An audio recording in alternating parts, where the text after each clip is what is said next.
We have a serious explosion brewing in the economic rear. Z patriots are already commenting in panic on what is happening with the Russian economy. Gherkin's comrade Maxim Kalashnikov said that Russia is moving towards an economic collapse, because of which a real revolution against the current government could begin in the country.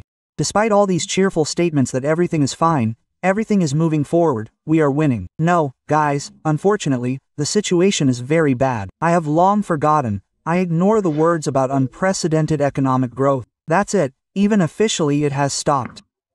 And the fact that we have the fourth economy in the world by some parity of purchasing power, one cannot help but see what is happening in the rear, namely in the economy. The Ladin-like process of crisis payments, then our production begins to fall, the GDP to fall. And first of all, production with high added value falls. As a rule, it starts with the fact that you do not have enough sales of products and you start having problems with liquidity and cash flows. In this situation, the first thing you have to save on, there are no other options. This is a decrease in the level of wages of workers. You have been gathering them for 3 years, preparing, training. They did not have enough turners, welders, plowmen. And now you say a 4-day week, and unpaid leave and everything else. We, as a plant, were one of those who supplied products to both Roselmarsh and the Jurovsky plant. I have not supplied to either for more than 6 months. Those unpleasant things that are happening at Roselmarsh, you understand, here is one problem, in my opinion, due to the scale of this company, the trouble, that is happening there, it has become widely known to the whole country. But because they are big, because they cannot go unnoticed. But this is only the means of the very top. After all, the situation is the same for everyone. That is, they also have 12,000 people working there, who are at the main enterprises. In total, Roselmash employs about 60,000 people in the country in mechanical engineering and 60,000 people in high-value added production. This means that their sales have stopped. Now these bankruptcies are not declared only because people, even under the risk of criminal prosecution, understand that if they declare this case, then what they have been doing for 15 to 20 years, recreating factories in Rostov, in St. Petersburg, in Yaroslavl, in Tutayev, this is everything that people have put their health efforts there for the last 15 years, reviving these enterprises, it will all go down the drain, simply because they will lose heart and declare themselves bankrupt. And people take risks. But this is yes, up to a certain limit. Our ruble was surprised. It was 100, it became 79. Guys, I want to ask, do you understand what this means? That all the Chinese, which had duties from 0 to 5%, today became 25% cheaper on our market? And then the question arises, are you still surprised that all our trucks have filled all the roads, and Kamaz trucks are no longer bought in warehouses? We can state that an economic explosion is being prepared in the rear, which should literally burst out in a few months, that a crisis will be generated not of the remote ones, like in the 90s, in the terrible 90s, which led to the shutdown of enterprises, throwing people out on the street. This is simply obvious. So it is surprising that the central government lives in some kind of cocoon and does not understand, apparently, this problem. To be honest, what is happening now clearly depicts for me such a continuation of the web operation in our economic rear.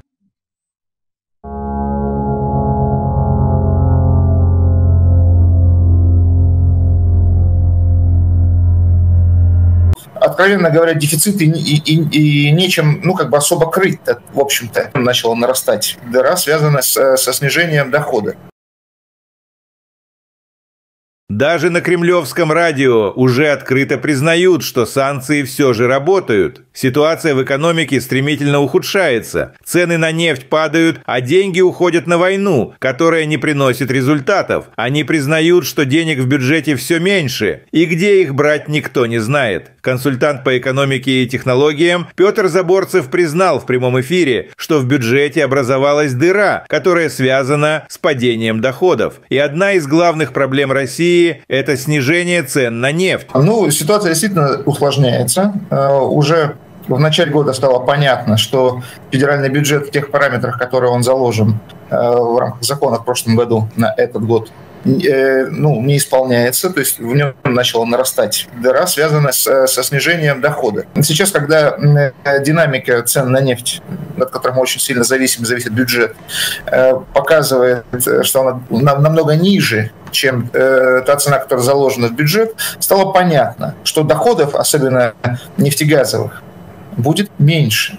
И меньше вот в текущем корректировке практически на четверть. Меньше этих доходов ожидается в этом году. То есть теперь из-за нехватки денег в бюджете в стране происходит сокращение расходов на все сферы жизни, которые даже не связаны с войной. Но на так называемую СВО правительство России сокращать расходы не планирует. То есть теперь вместо развития промышленности, образования и в целом благосостояния страны бюджет уходит на разрушение Украины и могилизацию собственного населения. В целом, я еще раз говорю, ситуация усложняется. Действительно, конъюнктура внешне не располагает. Можно ли говорить о том, что в перспективе возможно сокращение расходов бюджета? Дело в том, что, Иван, сокращение расходов бюджета уже идет. Оно идет уже несколько лет, оно связано с специальной военной операцией.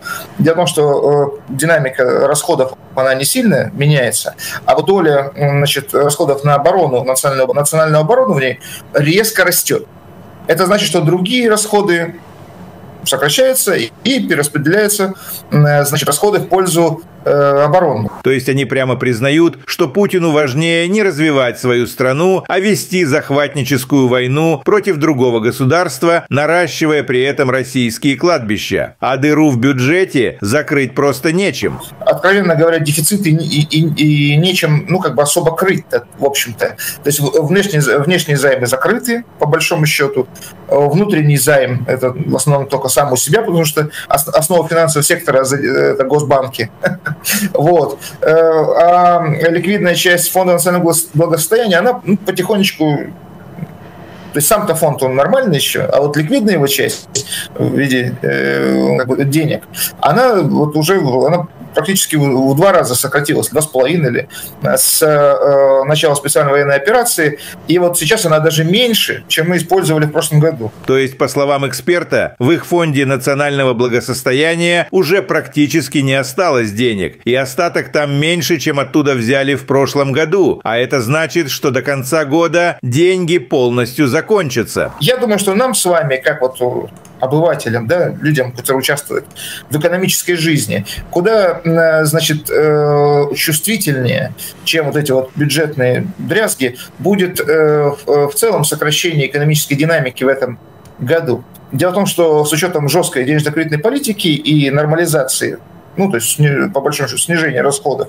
не на оборонные отрасли, мы можем увидеть в этом году торможение.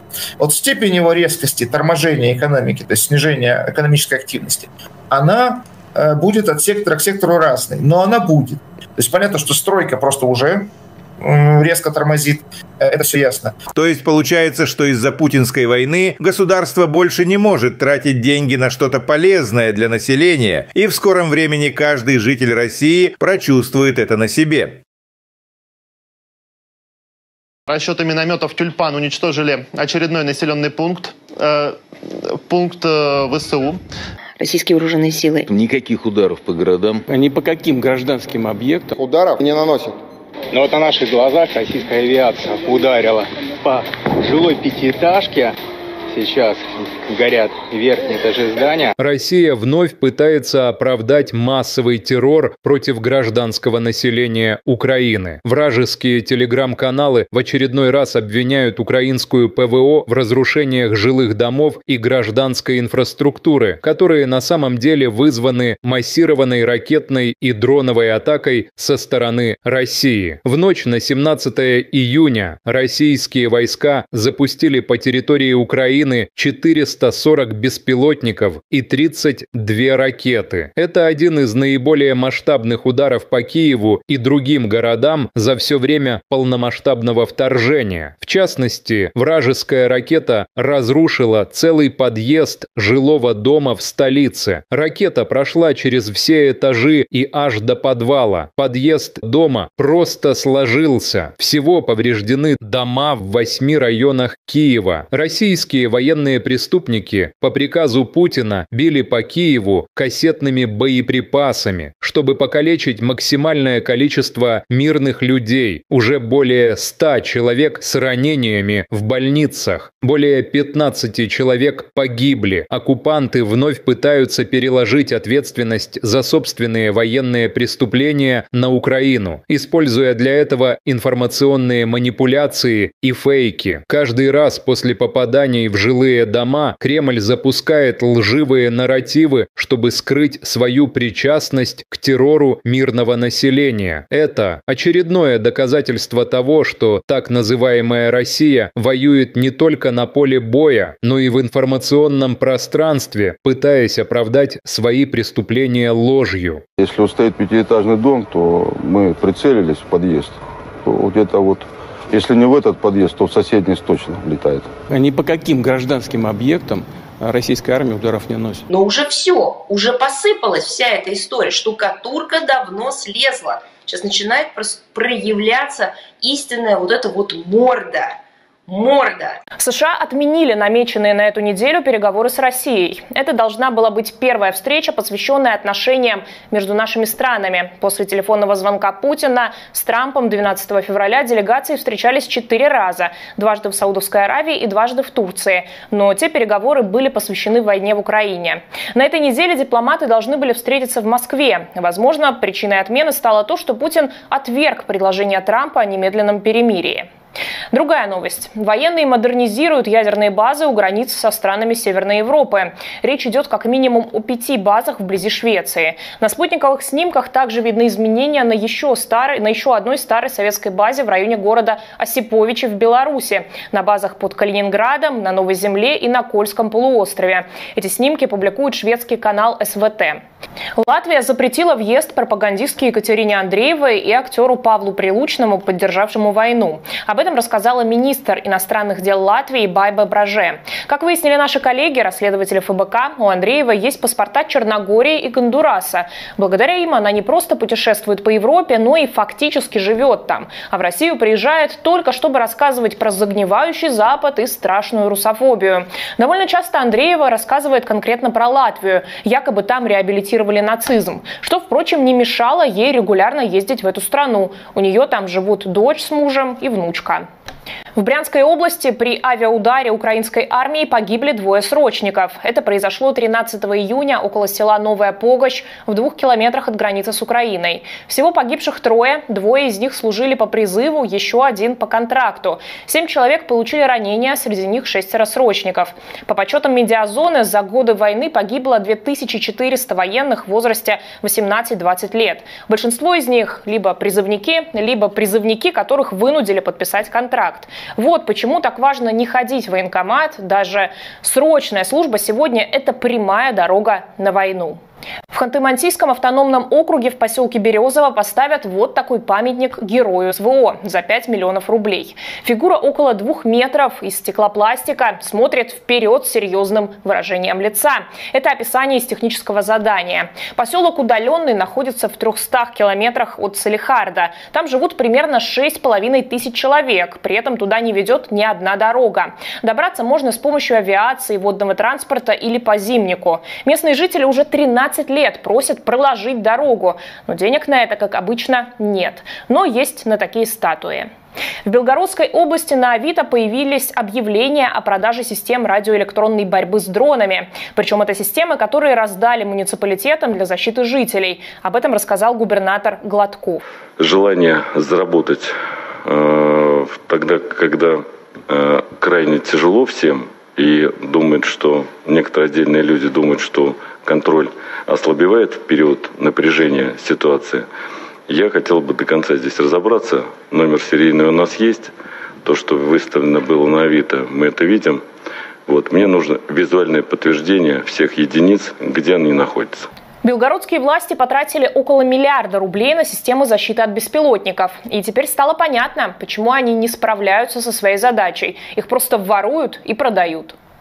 В Сочи бушует шторм с ливнями и градом. Непогода началась еще вчера. Затопило несколько районов города, реки вышли из берегов, а в горах выпал снег. Упавшие деревья повредили электрические сети, так что многие дома остались без света. Вода залила подвалы и парковки. Все городские пляжи закрыты для посещения. Городские службы перешли на усиленный круглосуточный режим работы. По прогнозам синоптиков, такая погода продлится до завтрашнего дня. Посмотрите видео от местных жителей.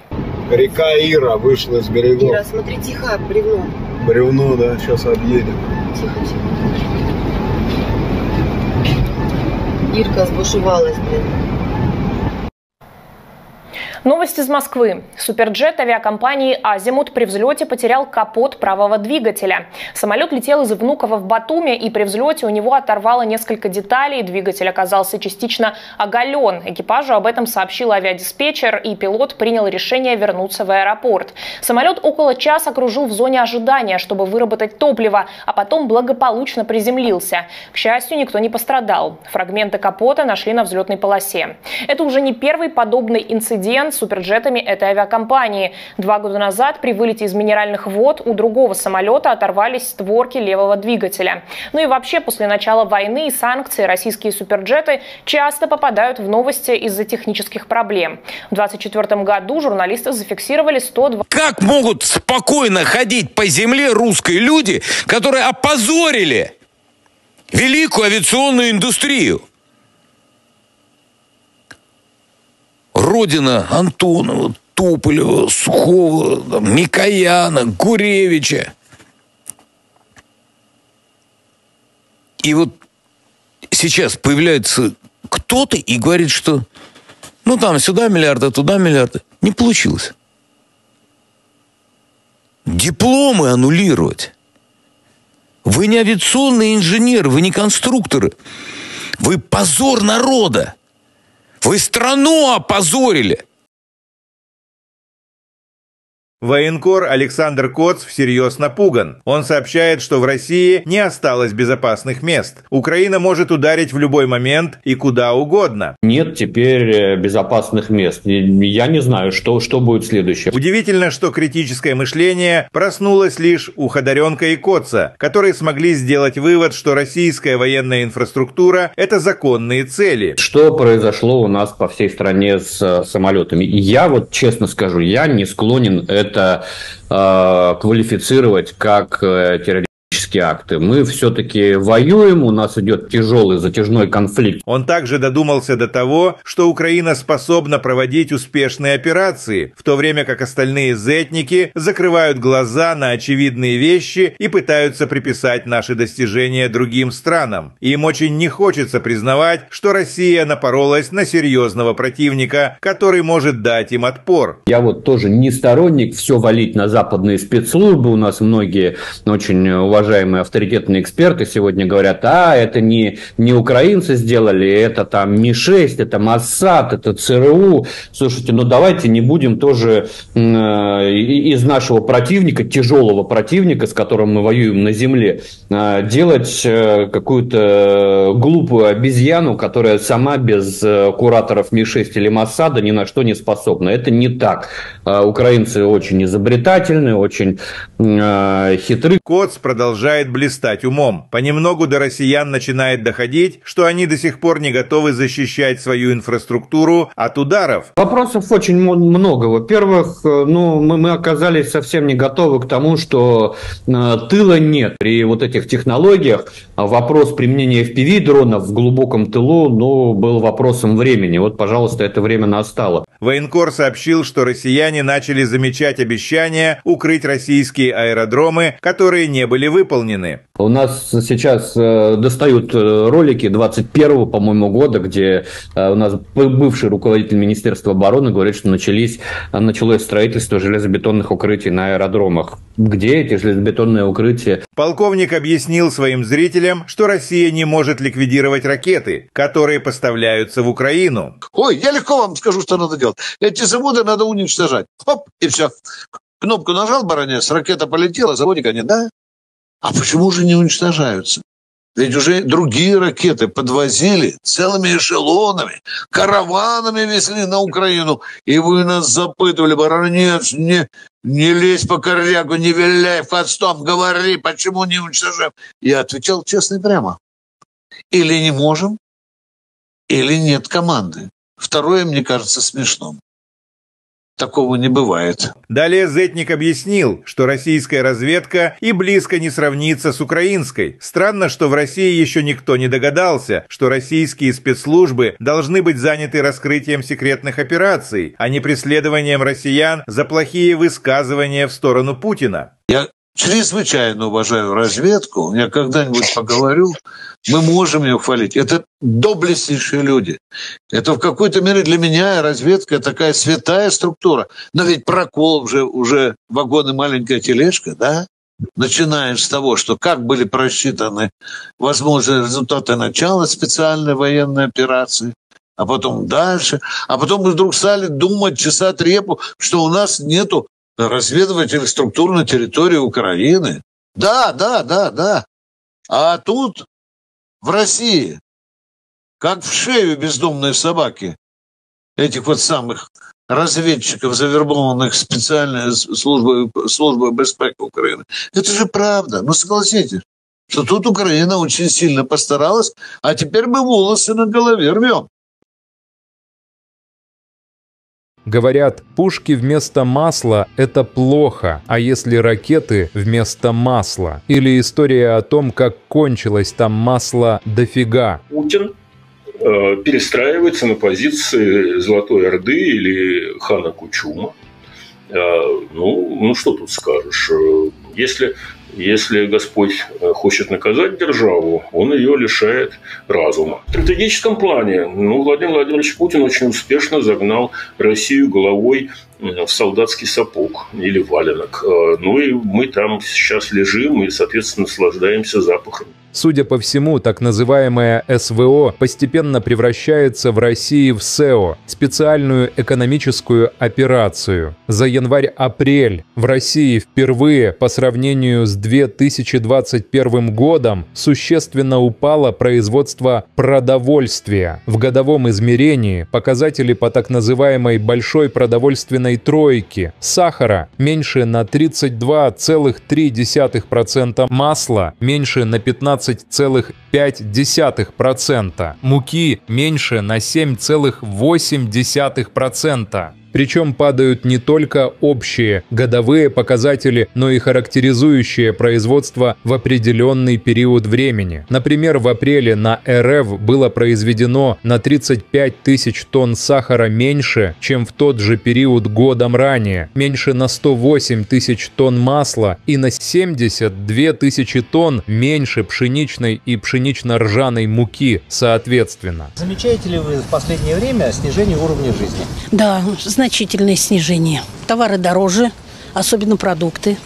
А пенсия, извините, не очень растет. Все дорожает. Повышения нет, стоим на месте. Да все подорожало, особенно ЖКХ подорожало и продукт питания. Снижение, да, все 100% уровня жизни.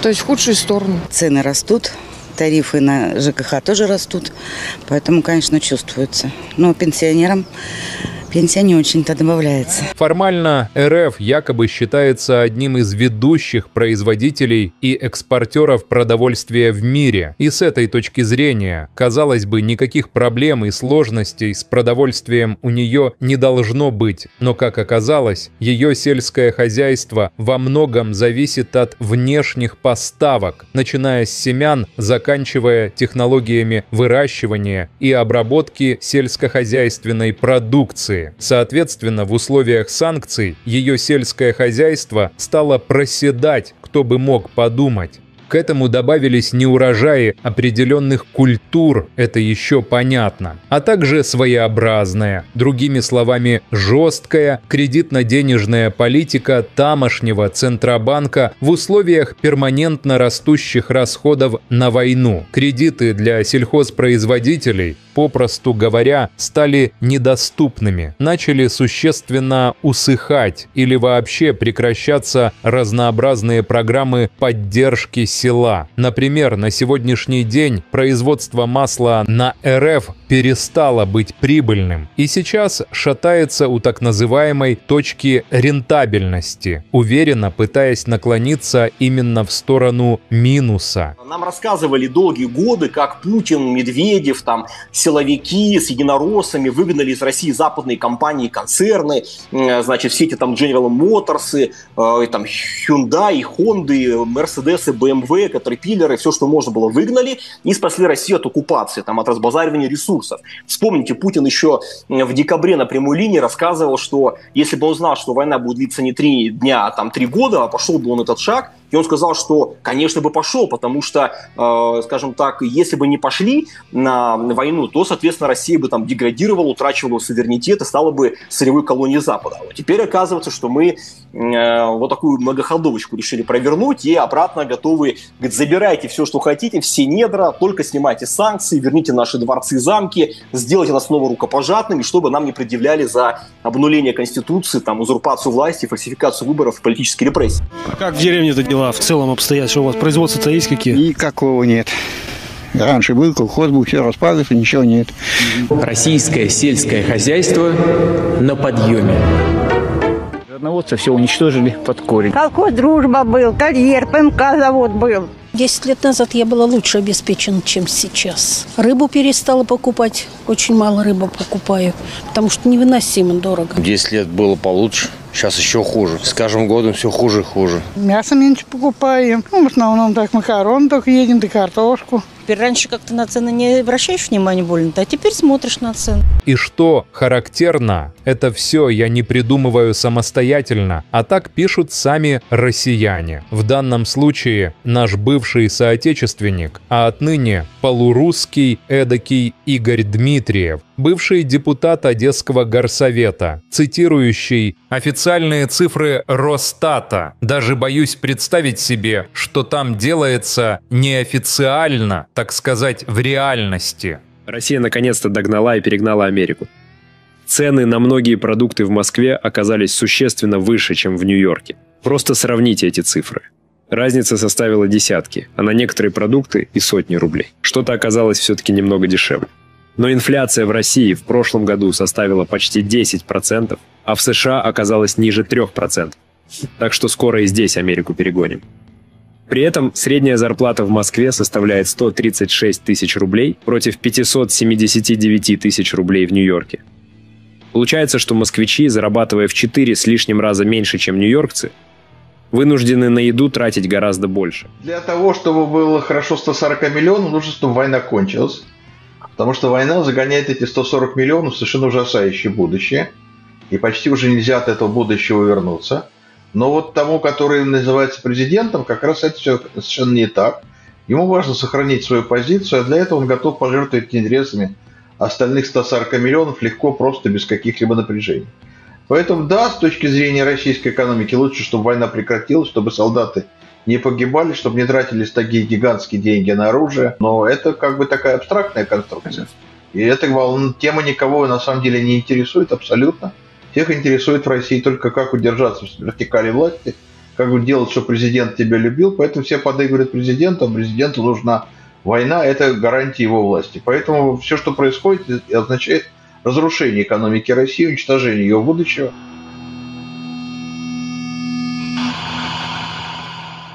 В 80 лет летает Ан-2, а заменить его не могут. И в апреле 25 года с УЗГА подписан контракт на доработку опытных образцов. А проблемы с конструкцией устраняются. Директор Сибне Владимир Барсук подтвердил, что проект не замораживает, но сертификация может затянуться. Я надеюсь, все эти люди уже арестованы. Я просто надеюсь, что уже вовсю Минпромторг обратился к следственным органам. Я знаю господина Алиханова, очень профессиональный, очень жесткий, очень грамотный управленец. Я уверен, что он это не потерпит. Полковник Михаил Тимошенко открыто заявил: У России нет денег даже на восстановление городов, которые она сама же сравняла с землей. В качестве примера он привел Мариуполь, якобы восстановленный, но на деле лишь картинка для телевидения. Разбирая иллюзии Z-патриотов, Тимошенко делает вывод: все, к чему прикасается Россия, в итоге обращается в руины, будь то чужая территория или собственная страна. Экономисты подтверждают: Россия теряет колоссальные доходы от нефти и газа, а людям придется готовиться к тяжелым временам. Военблогер Максим Калашников заявляет прямо: все разговоры о том, что все идет по плану, ложь. Даже сторонники войны признают, Россия катится к краху. Об этом же говорит и Баглаев. В стране снижают зарплаты, а народ, как будто в спячке, продолжает твердить, что их все устраивает. Вот Мариуполь как. Вот Мариуполь, так посмотришь, прям картинка. А люди уже живут так же, как, допустим, в Казани. Нет еще пока. А почему мы не стали восстанавливать Азовсталь? Вопрос в воздухе. Значит, денег не хватило. И сил специализированных, которые восстанавливают подобные производства. Какой заводище-то был. Ну, а теперь посмотрим дальше. А если мы, допустим, вот действительно просунемся куда-нибудь вглубь, возьмем Харьков, Днепропетровск, Николаев, про Одессу не говорю пока. Там восстанавливать ничего не надо. Какие деньжищи? Пупок не развяжется? Кто-нибудь задумывался об этом? Не-а. А это вопрос. Сейчас, когда динамика цен на нефть, от которой мы очень сильно зависит бюджет, показывает, что она намного ниже, чем та цена, которая заложена в бюджет, стало понятно, что доходов, особенно нефтегазовых, будет меньше. И меньше вот в текущем корректировке практически на четверть. Меньше этих доходов ожидается в этом году. Несмотря на все эти бодрые заявления о том, что все нормально, все идет вперед, побеждаем, нет, ребята, к сожалению, обстановка очень плохая. Я давно уже забыл, пропуская мимо ушей слова о невиданном экономическом росте, все даже официально он прекратился, а о том, что у нас там по паритету какому-то покупательной способности четвертая экономика мира, нельзя не видеть того, что сейчас происходит в тылу, именно в экономике. Наступает лавинообразный процесс по кризису неплатежей, то производство у нас начинает падать, ВВП падать, и в первую очередь падает производство с высокой добавленной стоимостью. Как правило, начинается с того, что у тебя не хватает сбыта продукции, и у тебя начинаются проблемы с ликвидностью и с финансовыми потоками. В этой ситуации первое, на чем приходится экономить, других вариантов нет, это снижение уровня заработной платы трудящихся. Ты их 3 года собирал, готовил, учил, их не хватало токарей, сварщиков, слесарей. И вот, а теперь ты говоришь, 4-дневка, неоплачиваемый отпуск и все остальное.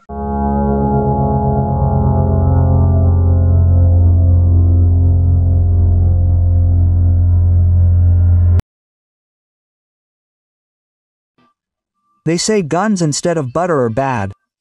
But what if they use missiles instead of butter? Or the story of how they ran out of a lot of butter there. Putin is rebuilding himself into the positions of the Golden Horde or Khan Kuchum. Well, what can you say? If the Lord wants to punish a state, he deprives it of its mind. In strategic terms, well, Vladimir Vladimirovich Putin has very successfully driven Russia's head into a soldier's boot or a Valenki. Well, we are lying there now and, accordingly, enjoying the smells. Apparently, the so-called SVO is gradually turning into a special economic operation in Russia.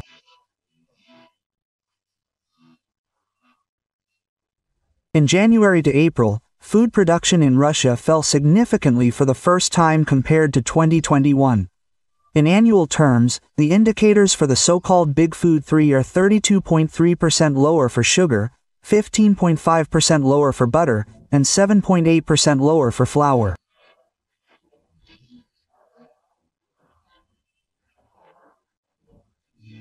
Moreover, not only the overall annual indicators are falling, but also those characterizing production in a certain period of time. For example, in April, Russia produced 35,000 tons less sugar than in the same period a year earlier, 108,000 tons less butter, and 72,000 tons less wheat and wheat rye flour, respectively. Have you noticed a decline in living standards lately? Yes, a significant decline. Goods are more expensive, especially food, and pensions, are not growing very much. Everything is getting more expensive. There is no increase. We are standing still. Yes, everything has become more expensive, especially housing and communal services have become more expensive and food products. A decline, yes, all 100% of the standard of living, that is, prices are growing for the worse. Housing and communal services tariffs are also growing. So, of course, it is felt, but pensioners' pensions are not really increasing. Formally, the Russian Federation is supposedly considered one of the leading producers and exporters of food in the world. And from this point of view, it would seem that it should not have any problems or difficulties with food. But, as it turned out, its agriculture largely depends on external supplies, from seeds to technologies for growing and processing agricultural products.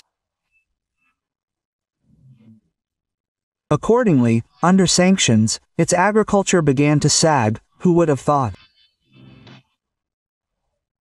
To this were added crop failures of certain crops. This is understandable, as well as the peculiar, in other words, tough credit and monetary policy of the local central bank in the context of permanently growing war expenses. Loans for agricultural producers, simply put, became unavailable. Various programs to support the village began to dry up significantly or even cease altogether. For example, today, butter production in the Russian Federation has ceased to be profitable and is now staggering at the so-called break-even point, confidently trying to lean towards the minus. We have been told for many years how Putin, Medvedev, the security forces and United Russia kicked out Western companies and concerns from Russia, that is, all these General Motors, Huas, Hondas, Mercedes, BMWs, Caterpillars, everything that could be kicked out and saved Russia from occupation, from the squandering of resources. Remember, Putin said back in December on the direct line that if he had known that the war would last not 3 days, but 3 years, he would have taken this step. And he said that, of course, he would have taken it, because, let's say, if they had not gone to war, then, accordingly, Russia would have degraded there, lost its sovereignty and would have become a raw materials colony of the West. Now it turns out that we, decided to pull off this multi-move maneuver and are ready to say back. Take everything you want, all the mineral wealth, just lift the sanctions, return our palaces, castles, make us handshakeable again, so that they don't charge us for nullifying the Constitution, their usurping power, falsifying elections, political repression. How are things in the village in general? Do you have any production? What kind? There are none. There used to be a collective farm. Everything was in disrepair. There is nothing. Russian agriculture is on the rise. Rodnovatsa has been completely destroyed. Kolko Druzhba was. There was a quarry. PMK plant was. 10 years ago I was better off than now. I stopped buying fish. I buy very little fish, because it is unbearably expensive. It was better 10 years ago. Now it is even worse. Every year it is getting worse and worse. We buy less meat. Well, basically we only eat pasta, yes, potatoes. Now you used to not pay attention to prices, it hurt, but now you look at prices. And what is characteristic is that I do not make all this up myself. But this is what the Russians themselves write. In this case, our former compatriot, and now half-Russian Igor Dmitriev, a former deputy of the Odessa City Council, citing the official figures of Rosstat. I am even afraid to imagine what is happening there unofficially, so to speak, in reality. Russia has finally caught up and surpassed America. The prices for many products in Moscow turned out to be significantly higher than in New York. Just compare these figures. The difference was tens, and for some products even hundreds of rubles. Some things turned out to be a little cheaper. But inflation in Russia last year was almost 10%, and in the USA it was below 3%. So we will soon overtake America here too. At the same time, the average salary in Moscow is 136,000 rubles, against 579,000 rubles in New York. It turns out that Muscovites, earning 4 times less than New Yorkers, are forced to spend much more on food. In order for 140 million to be good, the war must end, because the war drives these 140 million into an absolutely horrific future. And it is almost impossible to return from this future. But for the one who is called the president, this is all completely wrong. It is important for him to maintain his position, and for this he is ready to sacrifice the remaining 140 million in tenders easily, simply without any stress. Therefore, yes, from the point of view of the Russian economy, it is better for the war to end, for soldiers not to die, for such gigantic amounts of money not to be spent on weapons. But this is such an abstract construction. And this topic really does not interest anyone.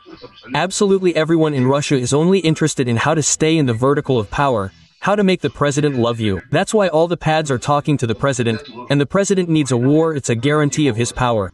That's why everything that's happening means the destruction of the Russian economy, the destruction of its future. The N2 has been flying for 80 years, and they can't replace it.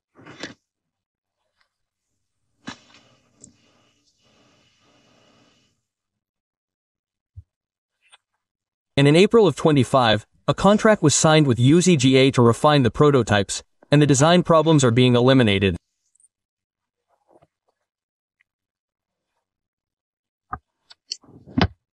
Vladimir Barsyk, the director of Sibny, confirmed that the project is not being frozen, but certification may. I hope all these people have already been arrested.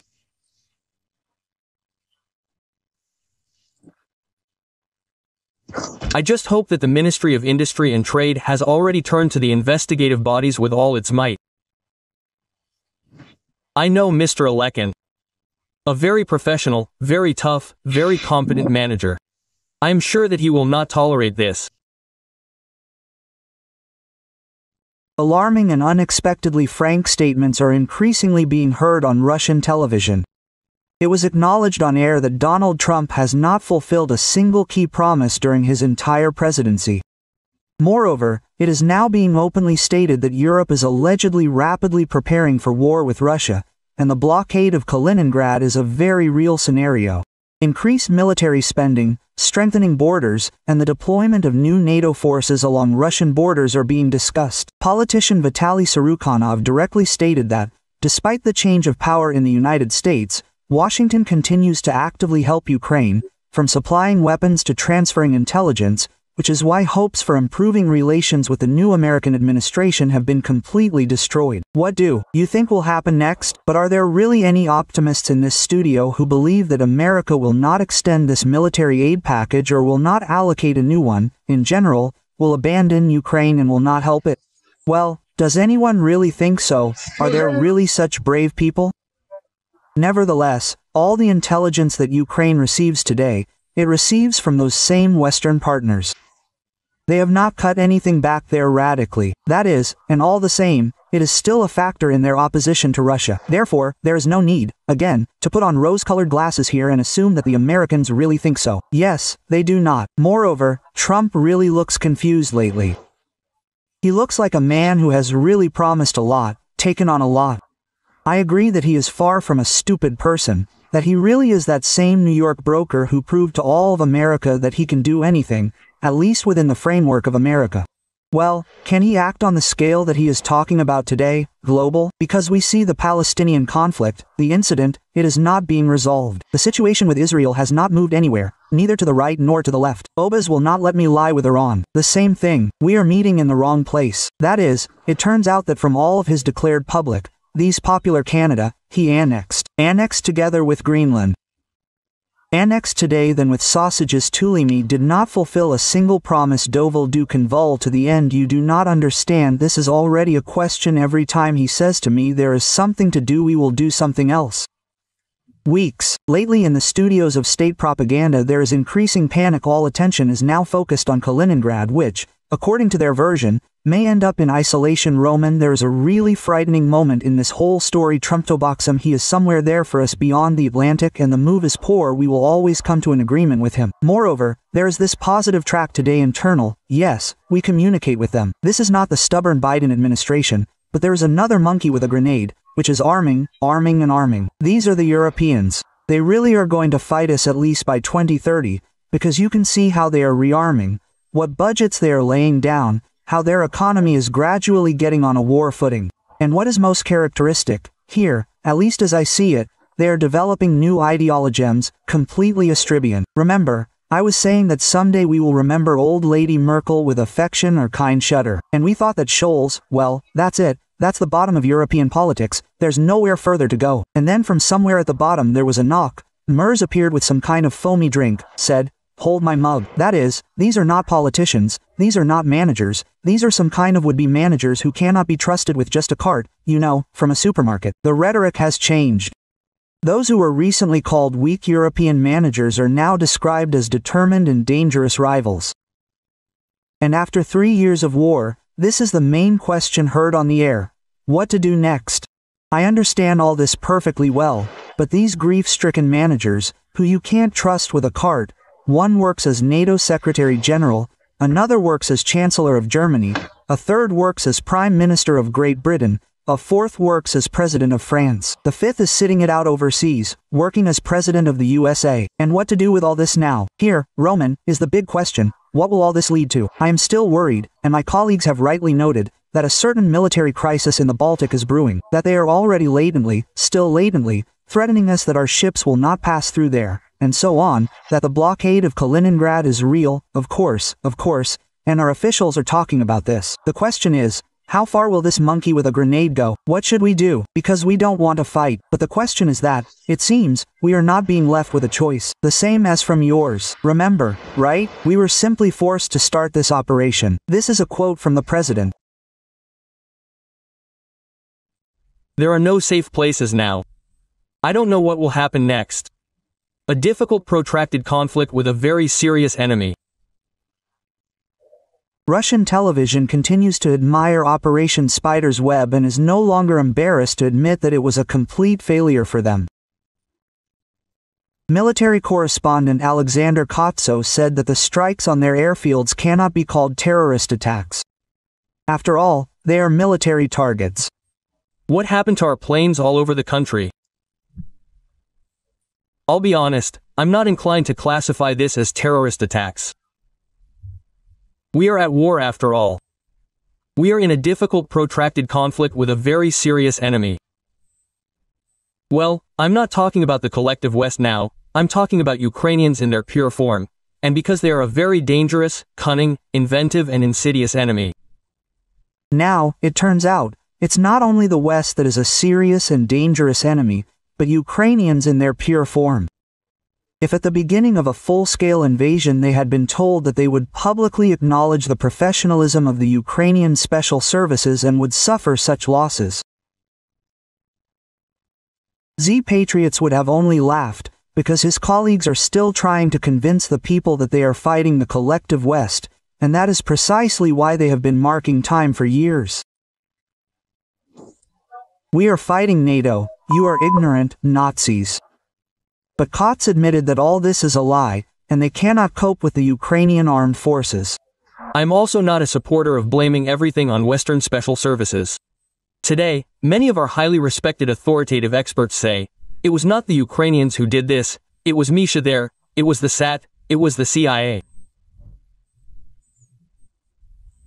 Listen, let's not, make our enemy, a serious enemy with whom we are fighting on Earth, some kind of stupid monkey that is incapable of anything without the curators Misha or Masad. This is not true. Ukrainians are very inventive, very cunning, as I have already said. That is, now Russian war correspondents themselves admit that their propaganda brazenly lies and underestimates the enemy's forces, calling Ukraine a puppet of the West, which is not capable of anything without their help. Some planes that we no longer make, well, such as the Tu-95, for example, yes, the idea itself, the execution itself, it seems to me, is purely Ukrainian. I would still say that this is sabotage, not a terrorist attack, because we are at war and they attacked military airfields, not civilian ones. What happened in the execution?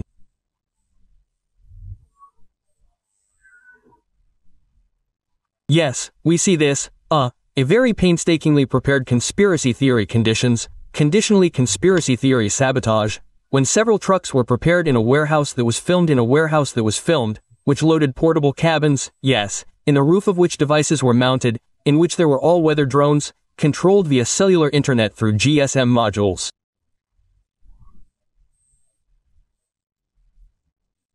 There are a lot of questions. First of all, well, we were not at all ready for the fact that there is no rear with these technologies.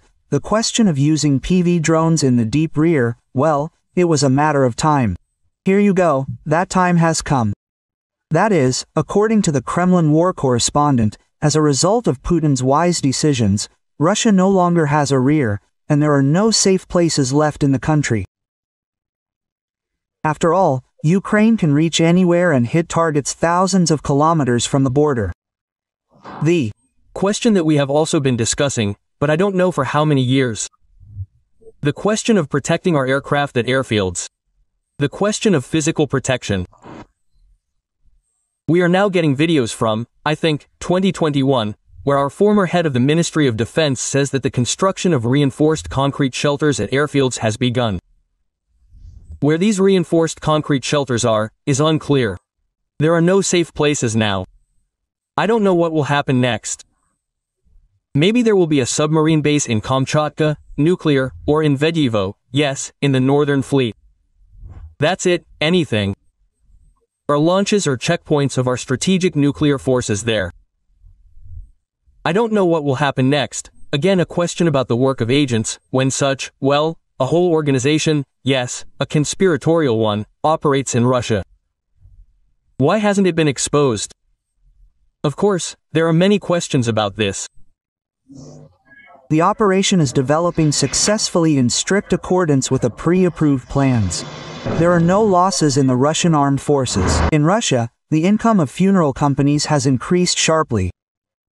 In January to April 2025, they earned almost 40 billion rubles, which is 13% more than in the same period last year.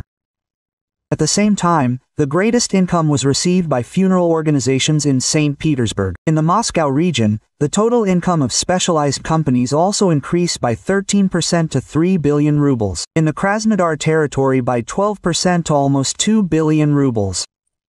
In Tatarstan by 16% to 1.1 billion rubles. What happened? Why is all this happening? According to Rostat, almost 663,000 people died in January to April, which is 4.5% more than in the same period last year. Also, according to Rostat, in April, compared to April 2024, the production of a coffin went up in price by 9%, and a grave by 15%. At the same time, against the background of a significant increase in the price of funeral services, Russians began to cut back on the cost of burying relatives. In October to December 2024, traditional funerals cost an average of 25,000. 1, 2, 3, hooray! Hooray! Hooray! This year, there has been a noticeable increase in demand for cardboard coffins, which can be bought for 1.00 rubles versus 8,000 for a wooden one. Sellers claim that cardboard coffins can withstand a load of up to 150 kilograms and completely decompose in the ground within 6 months. They are like wooden ones in several decades. They also burn out faster during cremation. Hammer, hammer, hammer. And we, I am sure, will achieve the result we need. And they are simply transferring us to meat. Yes, it is generally just useless. The guys were told like this. Landing a forest belt, he says. Well, if you get to the Ukrainian stronghold, we checked all the drones there. It seems there are none. He says, I wish all SVSNs to attend Kobzone's concert.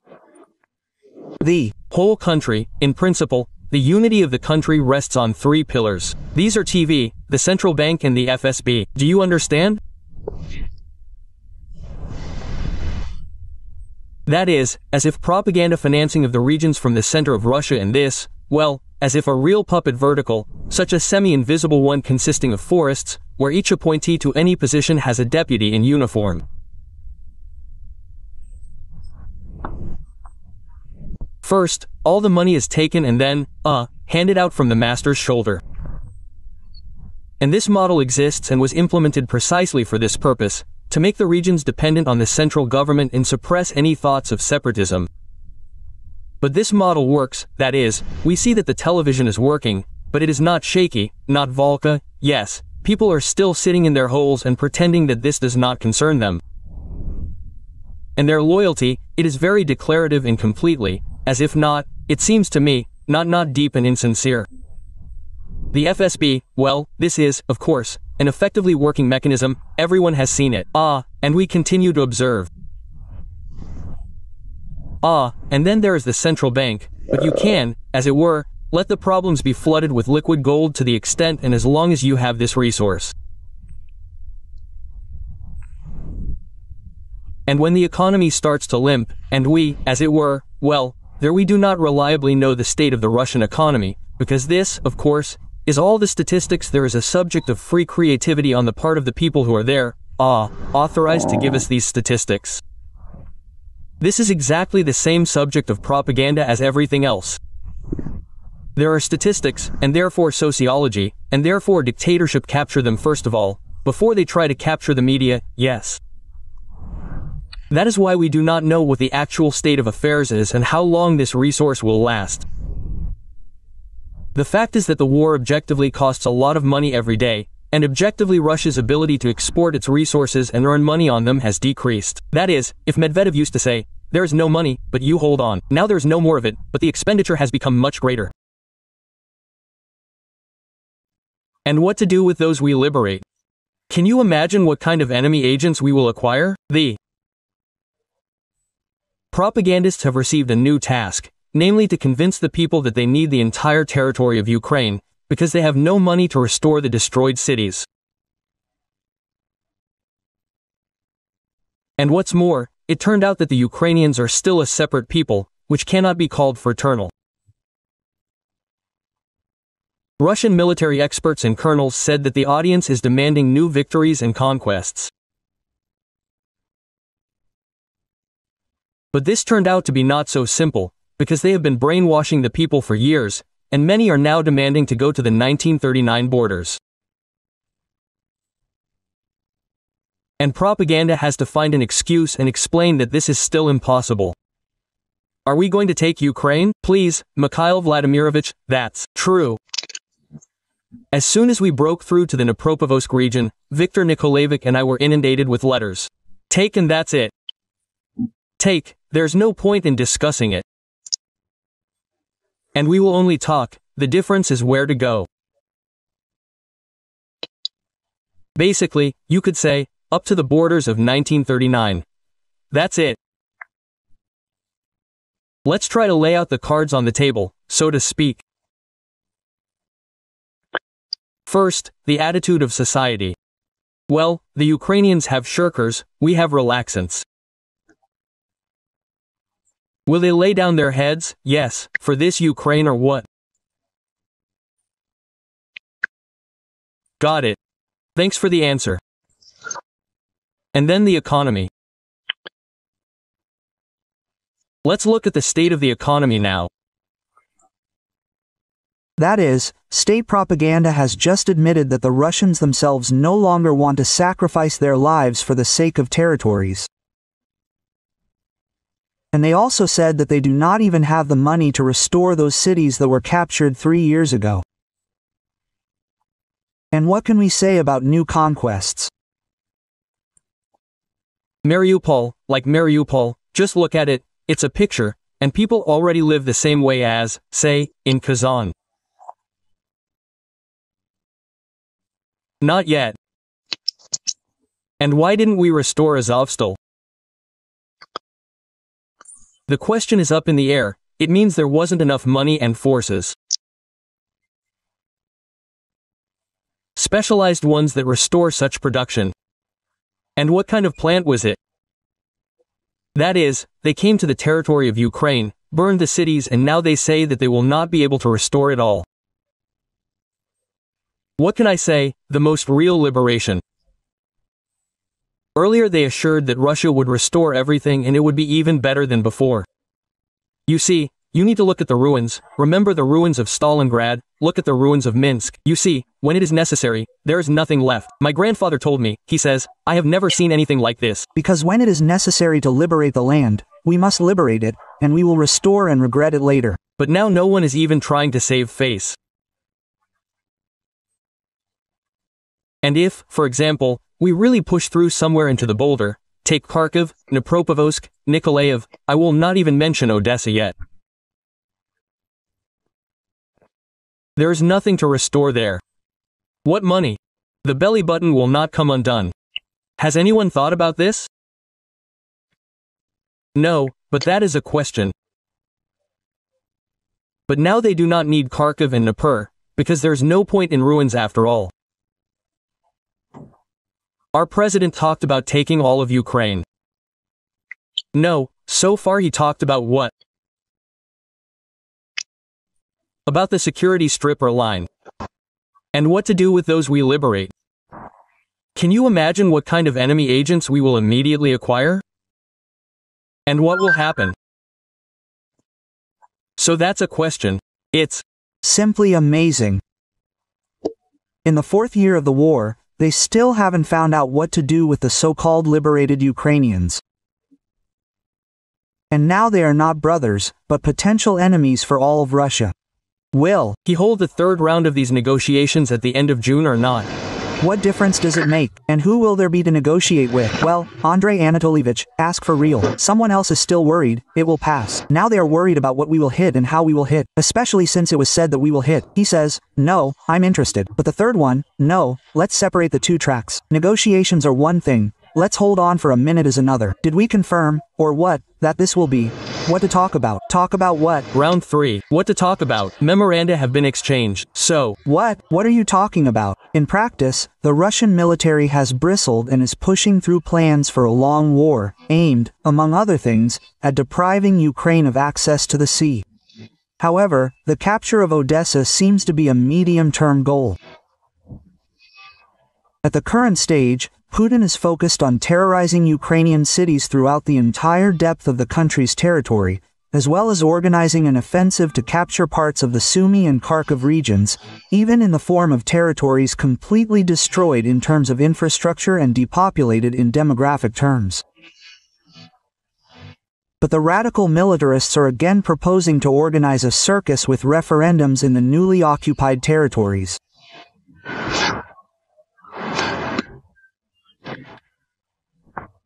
Was the assertion of one of our negotiators that if 4 new Russian regions are not recognized right now in the near future, then next time there will be 6 regions.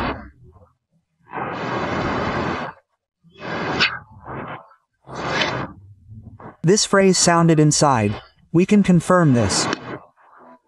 Moscow is not at all afraid of the verdict of the ineffective, effectively dead UN. They also don't give a damn about Secretary General Guterres' offer to become a mediator in new peacekeeping attempts. Yes, however, there are a lot of questions, including where the general peacekeeper of the planet has been for more than 3 years. Frankly speaking, a new negotiating show with his participation does not inspire any optimism.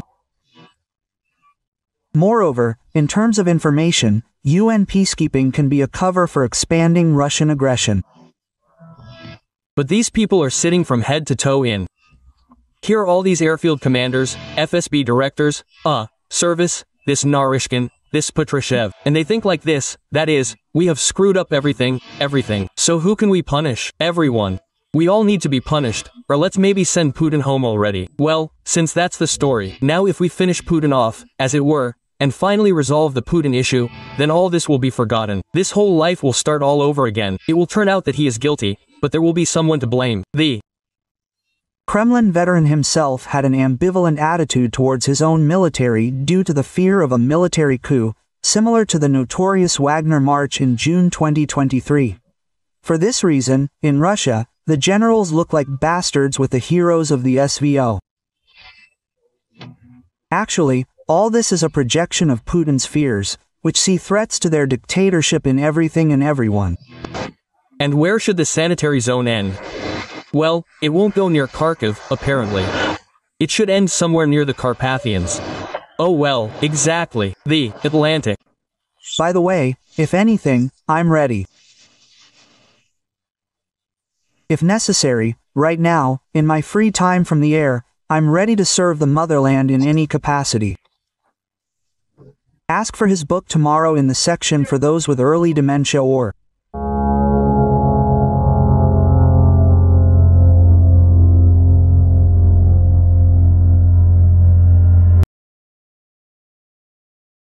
Chaos broke out in the studio after Sarukhanov's question. Does anyone really hope that aid to Ukraine will be cancelled? What do you think will happen next?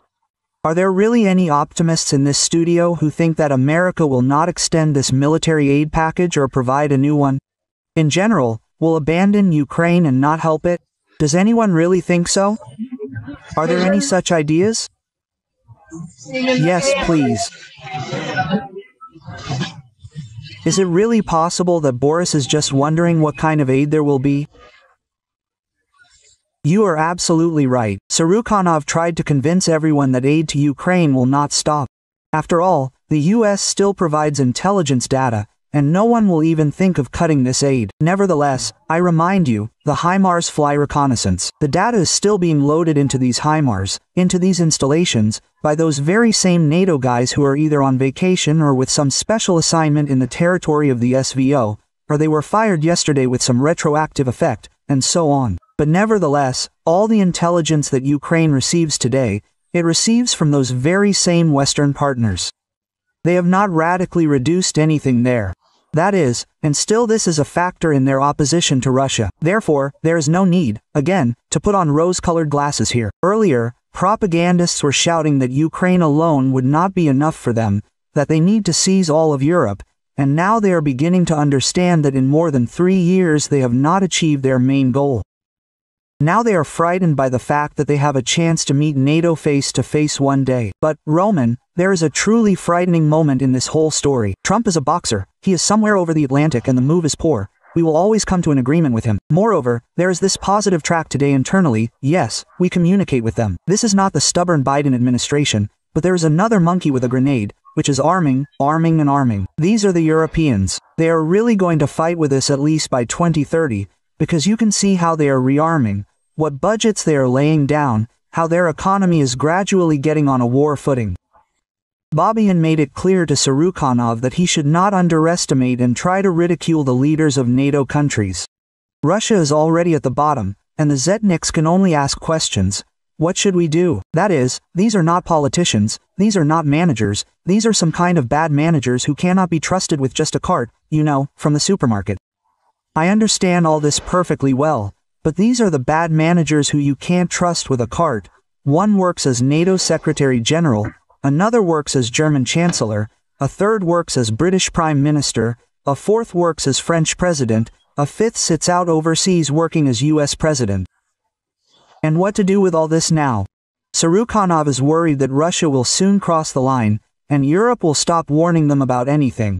NATO countries will strike. Ved, I am still worried, and my colleagues have rightly noted that a certain military crisis is brewing in the Baltic, that they are already still latently threatening us that our ships will not pass there and so on, that the blockade of Kaliningrad is real, of course, and our officials are talking about it. He sang another fairy tale about how Russia allegedly does not want to fight. They simply have no choice. The question is, how far will this monkey with a grenade go? What should we do? Because we don't want to fight. But the question is that it looks like we're not being left with a choice. The colonel believes that a plant is being set up in Ukraine to assemble Taurus missiles. He says that the Germans will only supply spare parts for them, so the missiles will be considered Ukrainian. The Germans have made a clever move. The British, apparently, suggested, no, we won't have missiles on the net. But they're only bringing components. And they'll be assembling them, according to unofficial data. You also sometimes operate unofficially. While a plant is already being set up where Ukrainians will assemble them, of course, with the help of the Germans, they'll be assembling Taurus missiles on Ukrainian territory. And now you can't say that these are German missiles. They just sold the components, the spare parts were sold.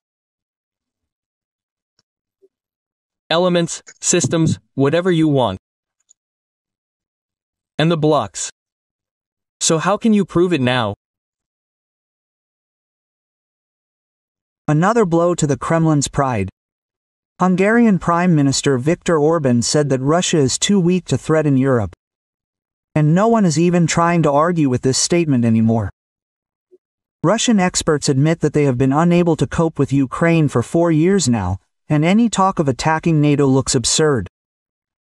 Political scientist Vadim Trukachev said that Orban is right and Russia really would not withstand a large-scale conflict with Europe. At the same time, he tried to justify himself by saying that Moscow had no intention of attacking anyone. Let's talk about Orban. It is believed, as they write again on the internet, that he is our elephant in Europe on par with the same Fico and, perhaps, even with Ulucic. Well, yes, you already understand what I'm getting at, and I'll explain for the audience. Viktor Orban, Prime Minister of Hungary. Well, it is believed that he maintains neutrality, and this is how European politicians should be. It may be so, but not long ago he surprised us with his statement to the French media. In general terms, what he said was this: I am not afraid that the war in Ukraine will spread to the rest of the world, because the Russians, well, are too weak for that. They can't even defeat Ukraine, so they won't be able to attack NATO.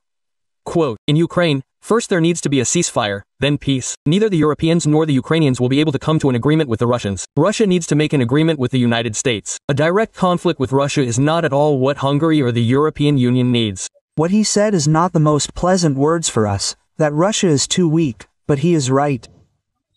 Yes, we are not here to attack Europe. We are weak, of course. We don't need that. Why, strictly speaking, should we attack Europe? Yes, something that cannot, they say, even defeat Ukraine, but this is what we talked about, in the first part. By victory, we mean a very rapid advance to the west.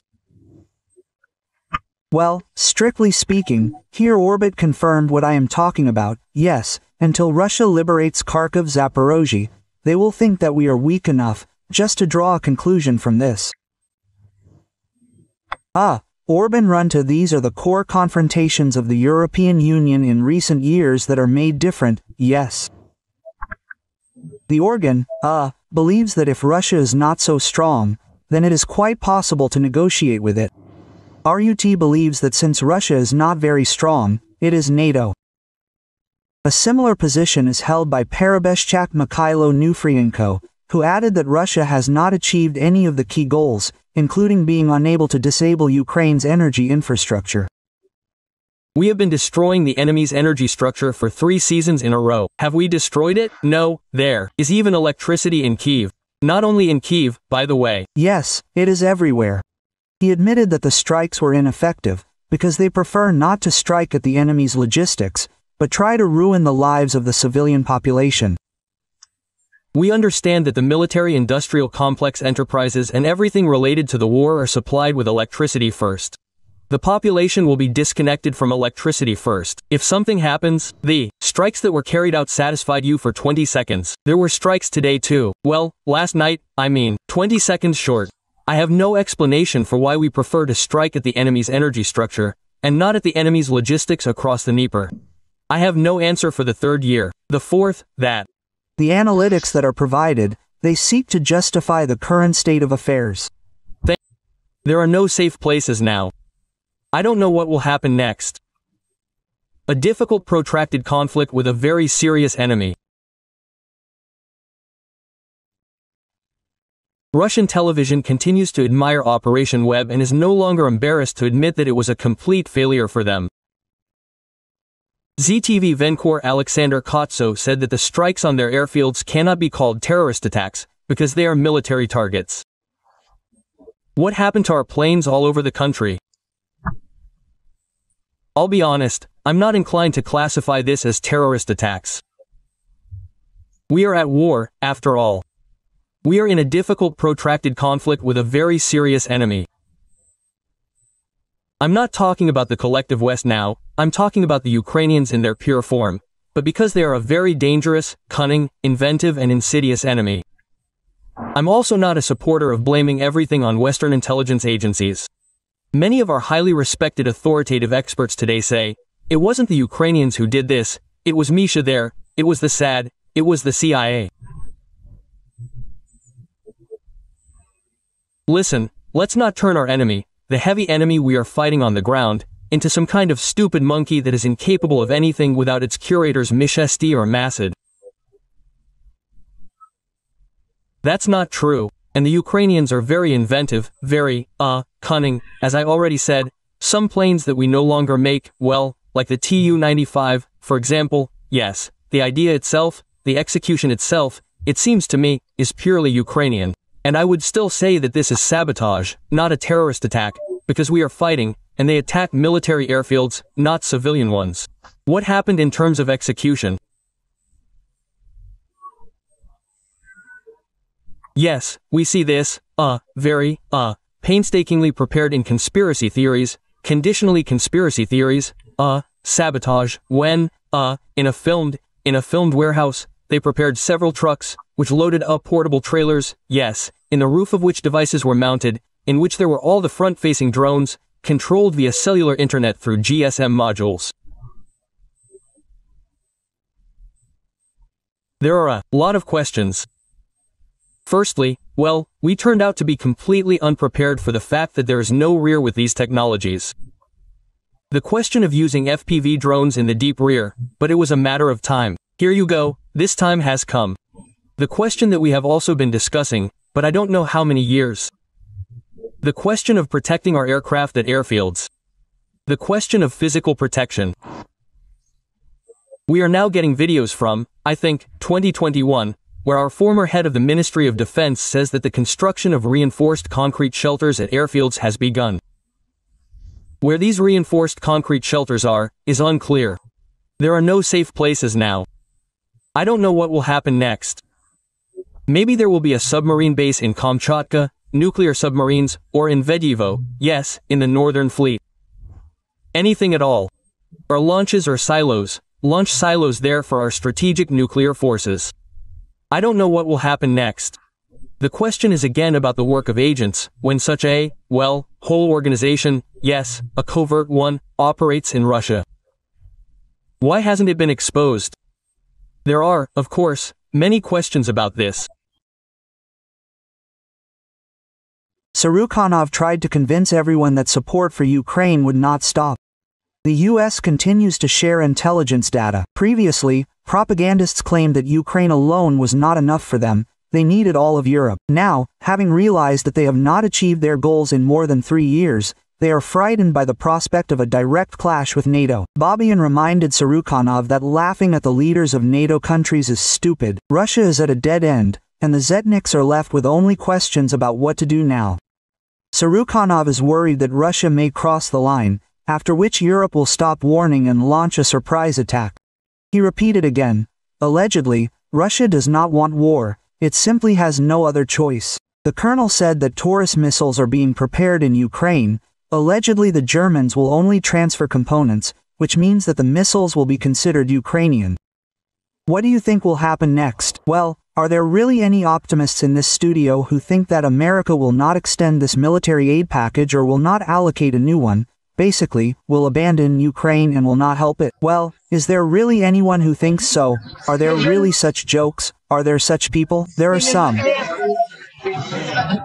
Please, 3 Felipes, really, will this one not extend another one?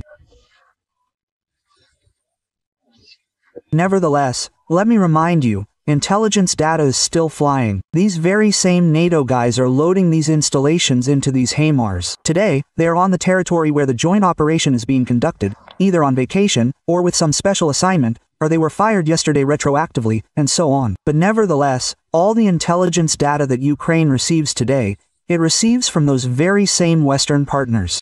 They have not radically reduced anything there. That is, and all the same, this is still a factor in their opposition to Russia. So, again, there is no need to put on rose-colored glasses here. But, Roman, there is a truly frightening moment in this whole story. Trump is a boxer, he is somewhere over the Atlantic and the going is poor. We will always come to an agreement with him. Moreover, there is this positive track today internally, yes, we communicate with them. This is not the crazy Biden administration, but there is another monkey with a grenade, which is arming, and arming. These are the Europeans. They are really going to fight with us at least by 2030, because you can see how they are rearming, what budgets they are laying down, how their economy is gradually getting on a war footing. That is, these are not politicians, these are not managers, these are some kind of bad managers who cannot be trusted with just a cart, you know, from a supermarket. I understand all this perfectly, but these bad managers who you cannot trust with a cart, one works as the Secretary General of NATO, the other works as the Chancellor of Germany. Danimsasim as the US President.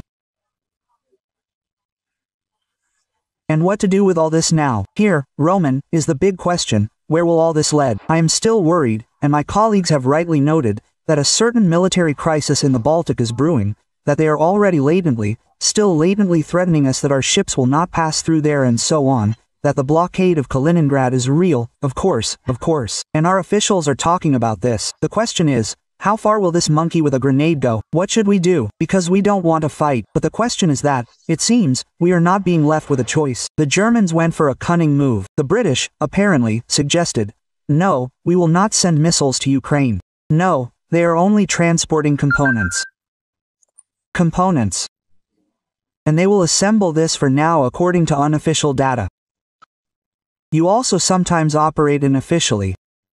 While a plant is already being created, where Ukrainians will assemble, of course, with the help of the Germans, they will assemble Tauruses on the territory of Ukraine.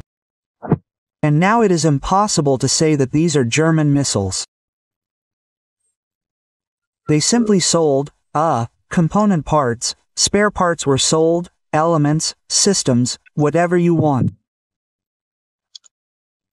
Well, and blocks. Well, how now? How will you prove it? And what to do with those we free? Can you imagine what kind of enemy agents we will acquire? This has never happened before. Russian radio suddenly announced that they do not need to seize Ukraine after all. After so many years, it is obvious to everyone that Russia does not have the strength to achieve its goals. Because of this, propagandists received a new task, namely, to convince the people that they need the entire territory of Ukraine, because they do not have the money to restore the destroyed cities. Russian military experts and colonels said that viewers are demanding new victories and conquests.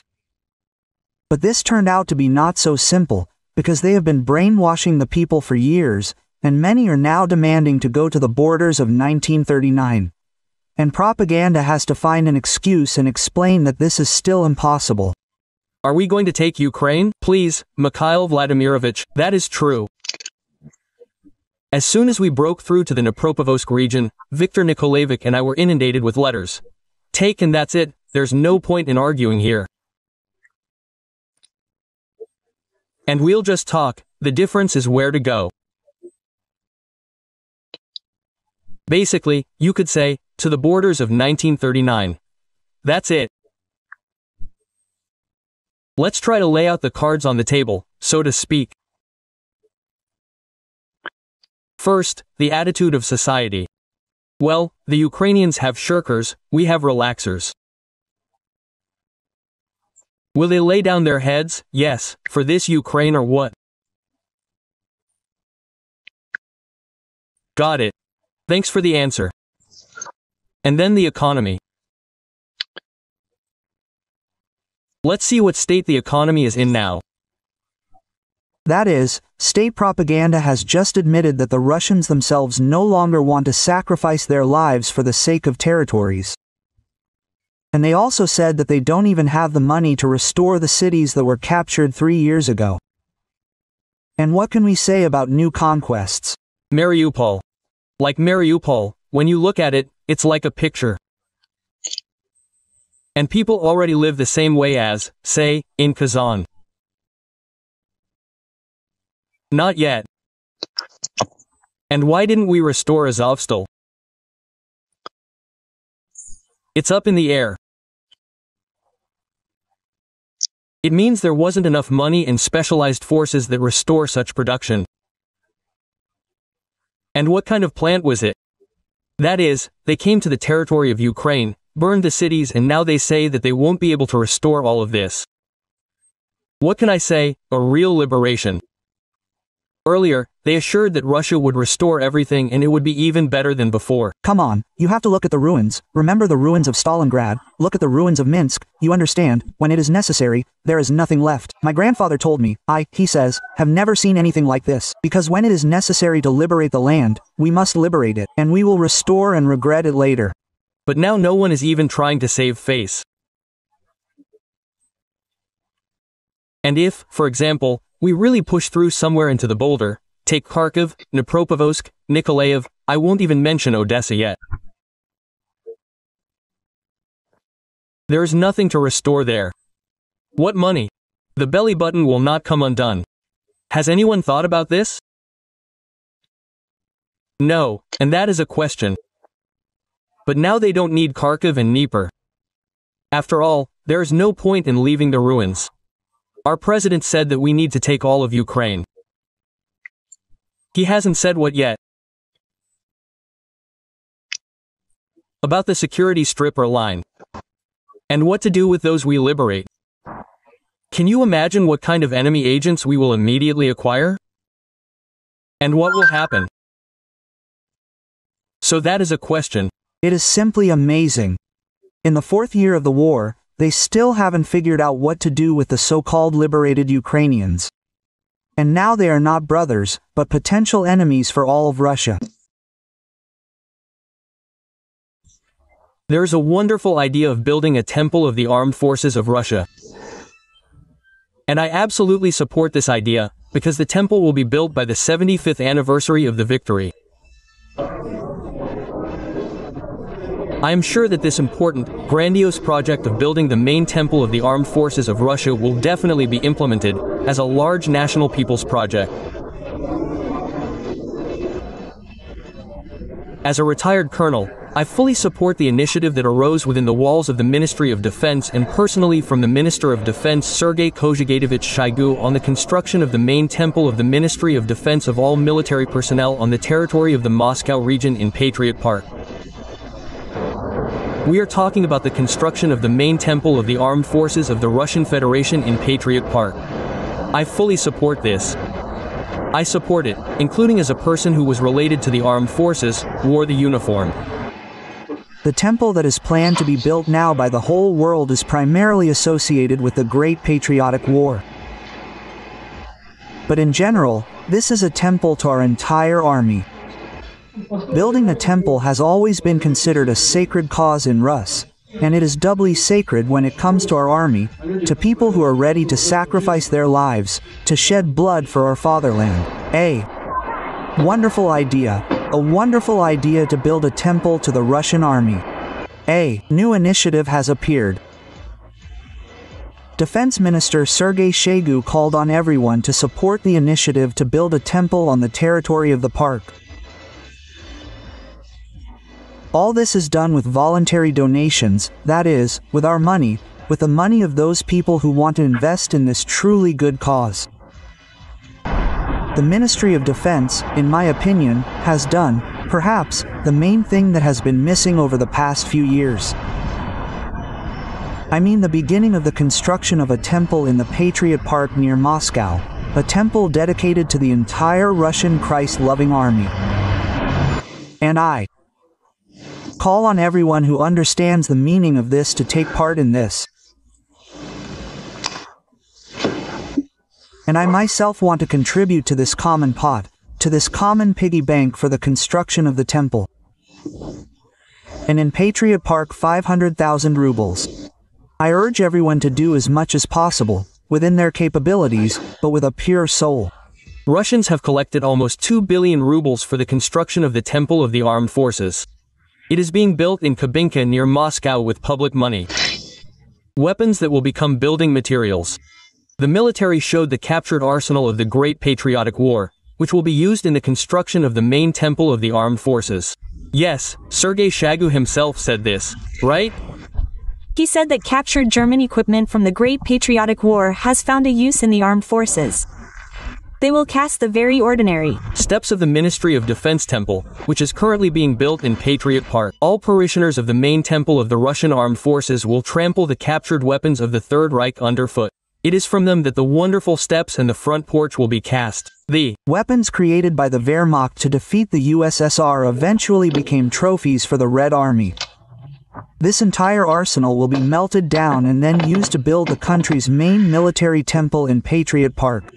Construction of the main church of the Russian armed forces is underway in Kubinka near Moscow. The cross will rise to a height of 100 meters. The majestic temple is being built with public donations, and it will open its doors on the day of the 75th anniversary of the Great Victory. Vladimir Putin took part in the ceremony of consecrating the foundation stone of the main temple of the Russian armed forces. The service was held by His Holiness Patriarch Kirill of Moscow and all Rus. The construction will be completed in 2020, the 75th anniversary of the victory over fascism. Your Eminences, most reverend lords, fathers, brothers and sisters, we have accomplished deeds that will be inscribed in the history of the Russian armed forces and that will be inscribed in the history of our fatherland. The foundation of a temple in honor of our victory has been laid. The head of state called the laying of the stone an important historical event in the spiritual life of Russia. Today, the first stone will be laid in the foundation of the Cathedral of the Resurrection of Christ. It will become the main temple of the armed forces, another symbol of the inviolability of our national traditions. There's not a single random characteristic here. The height of the small domes is 1418 cm. The Great Patriotic War lasted 1418 days. The diameter of the so-called drum of the main dome is 1945 cm. The 45th year of the Great Victory. Colleagues, we will have the main temple of the armed forces of Russia.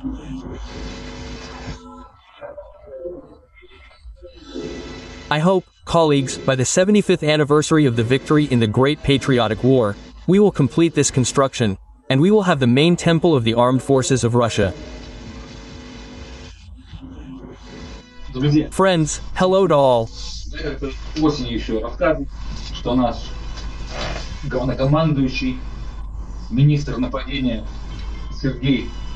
I once told you in the fall that our shitty commander, the Minister of Attack Sergei Kujabadik, Shoigu, began to build a magic temple, a huge one, a temple of the Russian military forces, where he would train combat mages and serve, accumulate mana, and where combat mages of the priests would also be trained, who would be thrown into the enemy's rear to send a curse on the state and steal mana from them.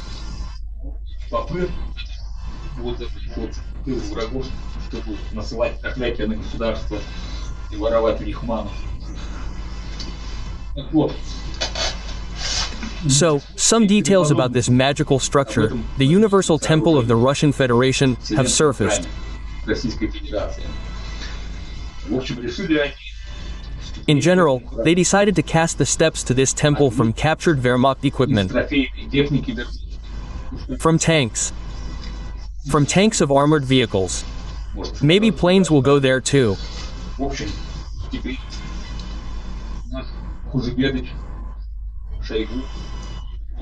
In general, now our Kujabadich Sergei Shoigu has issued an order to all his combat mages to go to museums, to villages, to forests, to collect Wehrmacht equipment, to transport it to the Ural Mountains to a smelter, where this equipment will be melted down, and steps for the Universal Temple of the Russian Armed Forces will be cast from it for combat mages.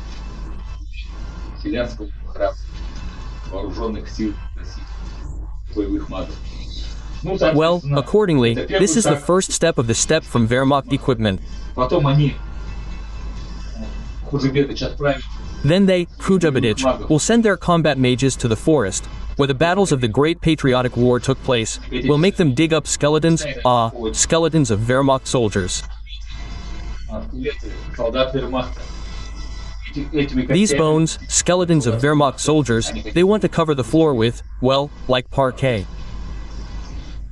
Well, and the walls, naturally, to be inlaid with the skulls of Wehrmacht soldiers. Well, because this gives mana, gives fighting spirit to our Orthodox, there are none there, who are bringing the Russian world to Syria. That's it. Well, and for complete patriotism, I would suggest hanging a plaque with the U.S. national debt in the temple, well, on the main wall above the icons. The American national debt threatens the entire world economy. These are the words of Vladimir Putin at the summit on air. The Russian leader gives a press conference and many questions are devoted to solving global financial problems.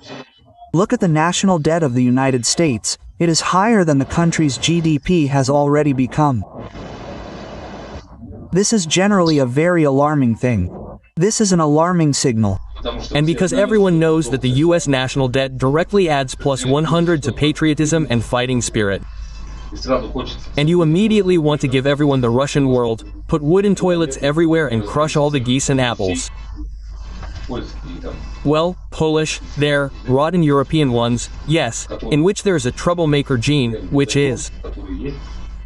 An Orthodox Russian person should not under any circumstances, because you can become infected with the troublemaker theory and Russophobia.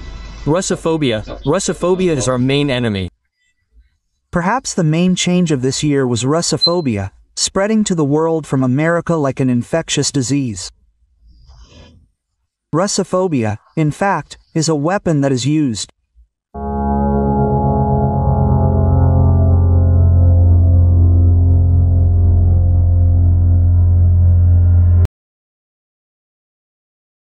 Военкор Александр Коц всерьез напуган. Он сообщает, что в России не осталось безопасных мест. Украина может ударить в любой момент и куда угодно. Нет теперь безопасных мест. Я не знаю, что будет следующее. Удивительно, что критическое мышление проснулось лишь у Ходоренка и Коца, которые смогли сделать вывод, что российская военная инфраструктура – это законные цели. Что произошло у нас по всей стране с самолетами? Я вот честно скажу, я не склонен это квалифицировать как террористические акты. Мы все-таки воюем, у нас идет тяжелый затяжной конфликт. Он также додумался до того, что Украина способна проводить успешные операции, в то время как остальные зетники закрывают глаза на очевидные вещи и пытаются приписать наши достижения другим странам. Им очень не хочется признавать, что Россия напоролась на серьезного противника, который может дать им отпор. Я вот тоже не сторонник все валить на западные спецслужбы. У нас многие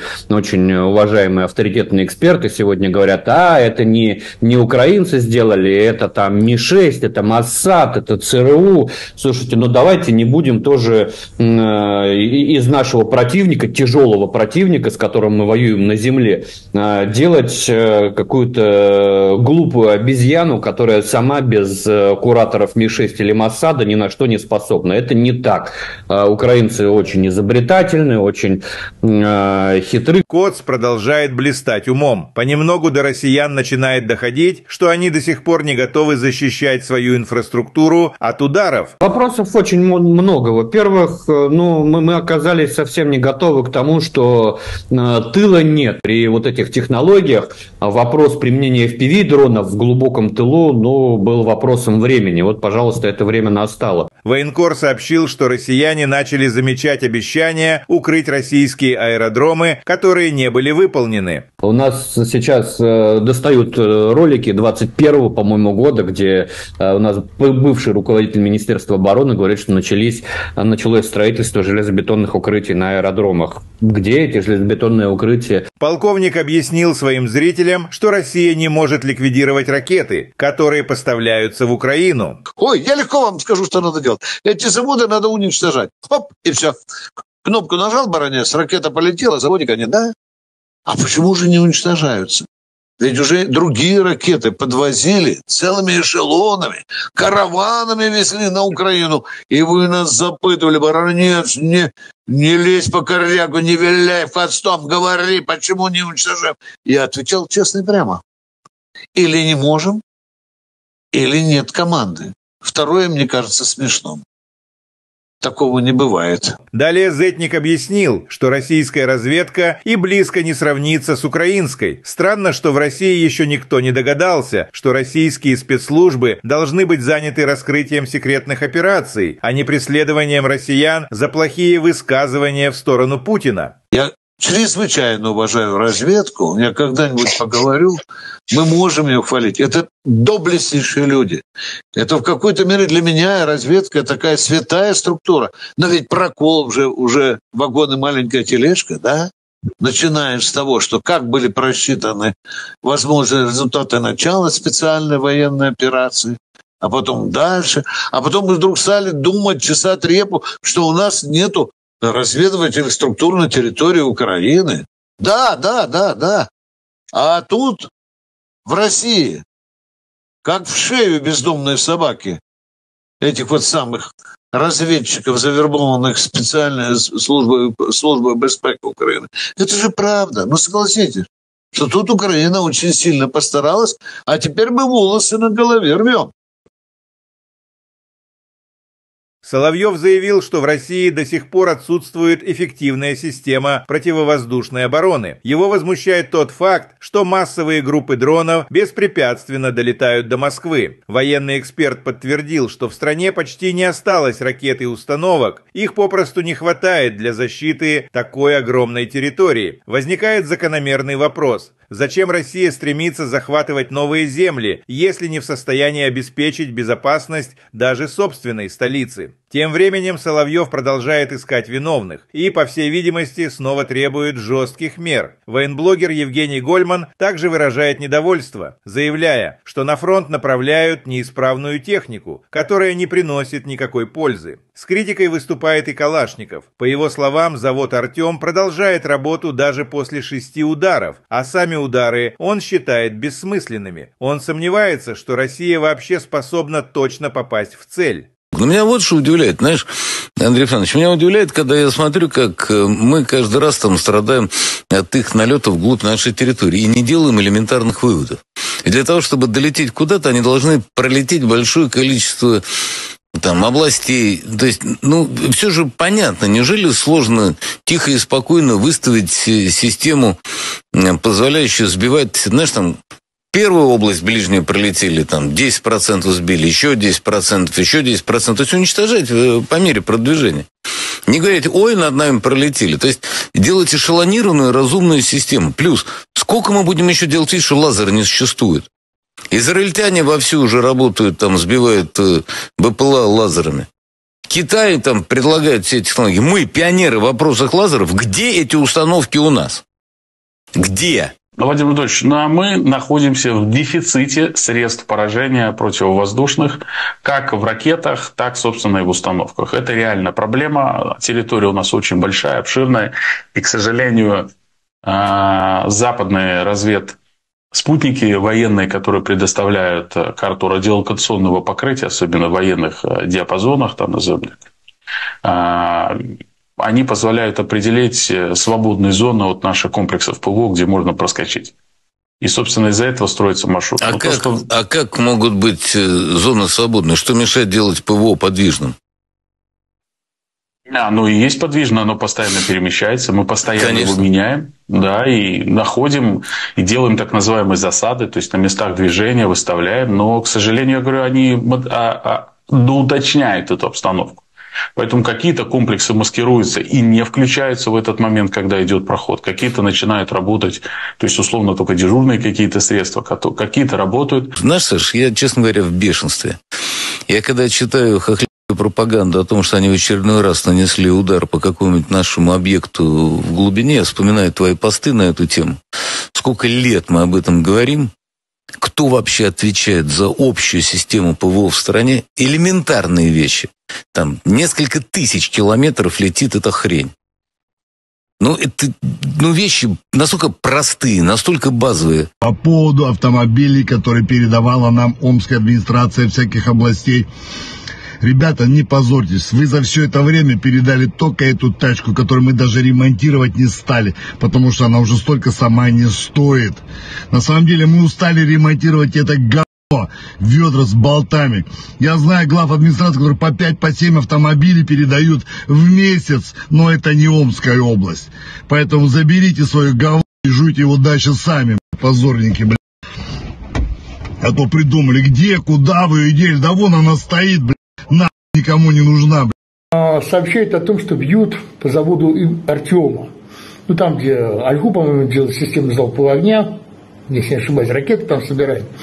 На моей памяти, по-моему, 6-й удар по заводу Артема. И как мы с вами предупреждали в прошлой передаче, да, в одной из прошлых передач, так заводы не вводятся из строя. Видите, он работает. Для того, чтобы вывести завод на полгода, помните, мы показывали, нужно несколько десятков уложить, несколько десятков крупных боеприпасов в определенном порядке. Как во время войны бомбили, да, туда не было крылатых ракет. И это уже не случилось. Ну и что толк? Вот по Артему вы стукнули в очередной раз. Я могу предсказать, что он будет снова, так сказать, возобновить свою работу. Что это за странное возмездие? Почему оно, как говорится, мимо цели фактически? У каждой страны есть центральный, там, национальный банк и прочее, прочее. Вот эти цели, они не поражены. И поэтому, получается, вы бьете из пушек по воробьям. А то, что Киев окуривается дымом, вы знаете, от дыма, собственно говоря, возмездие не получается, друзья.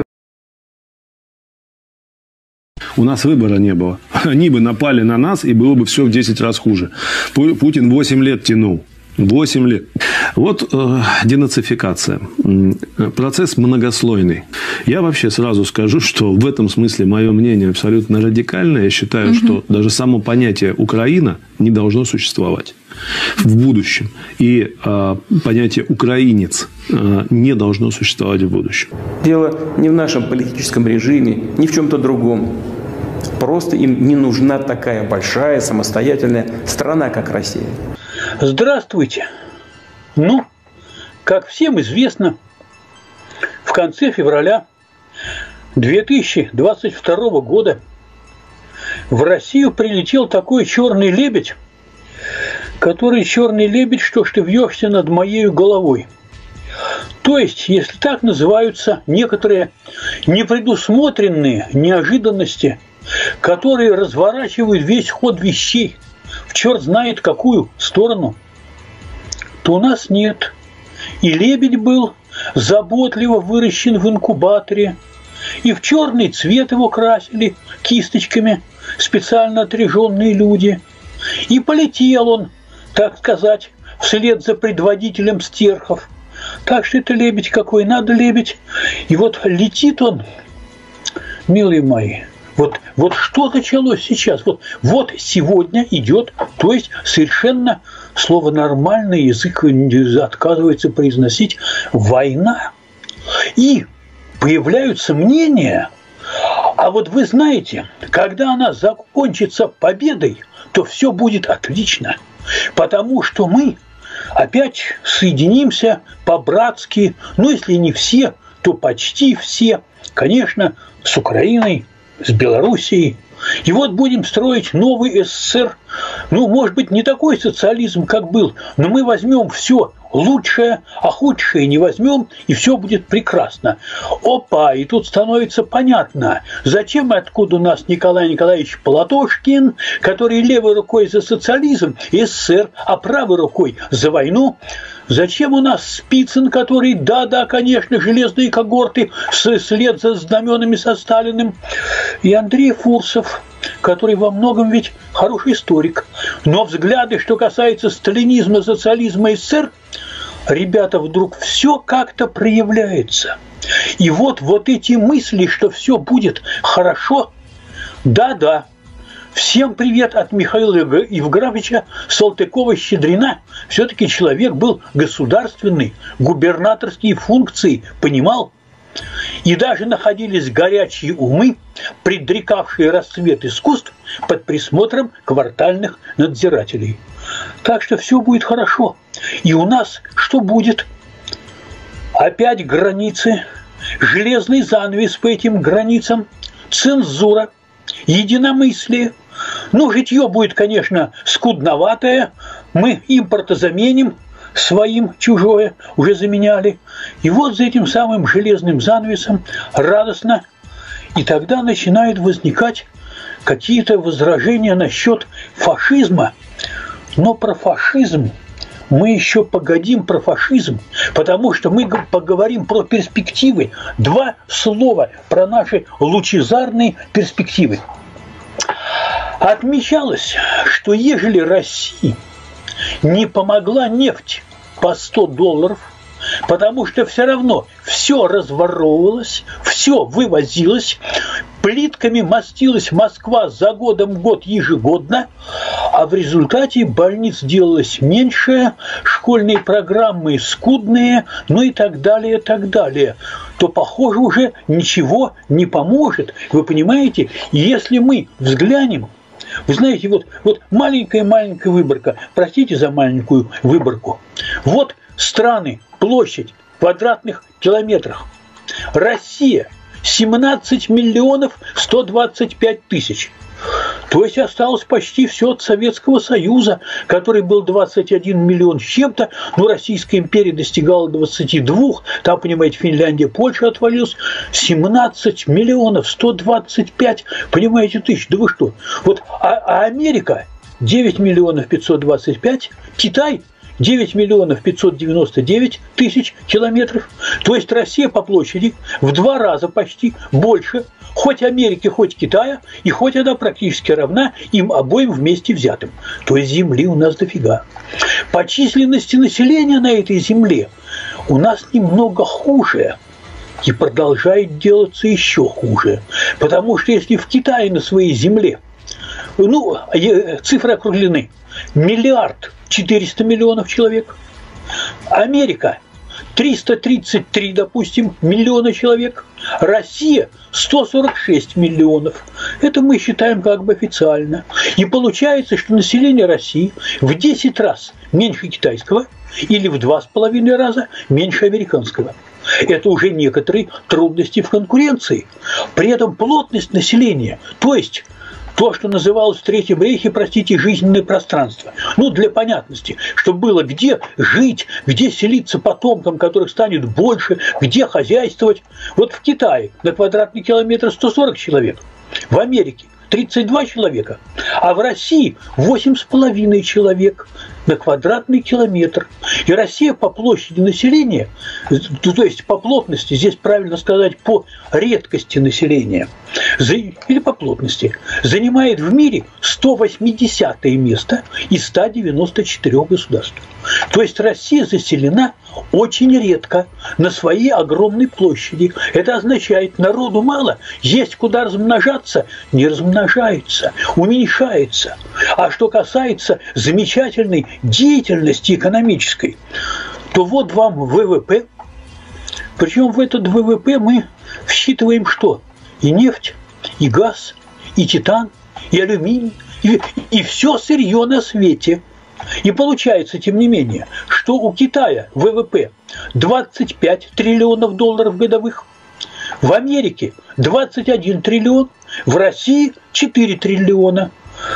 Это получается во сколько? В 6 раз меньше китайского, да? И доля от мирового ВВП в Китае 18,5%, в Америке 16%, в России 3%. То есть здесь очень трудно быть супердержавой. То есть, понимаете, вот если по площади, то запросто, а по всему остальному, а вот что касается научной мысли, которая не дремлет. Подается заявок на патенты. Это, по-моему, на 2020 год.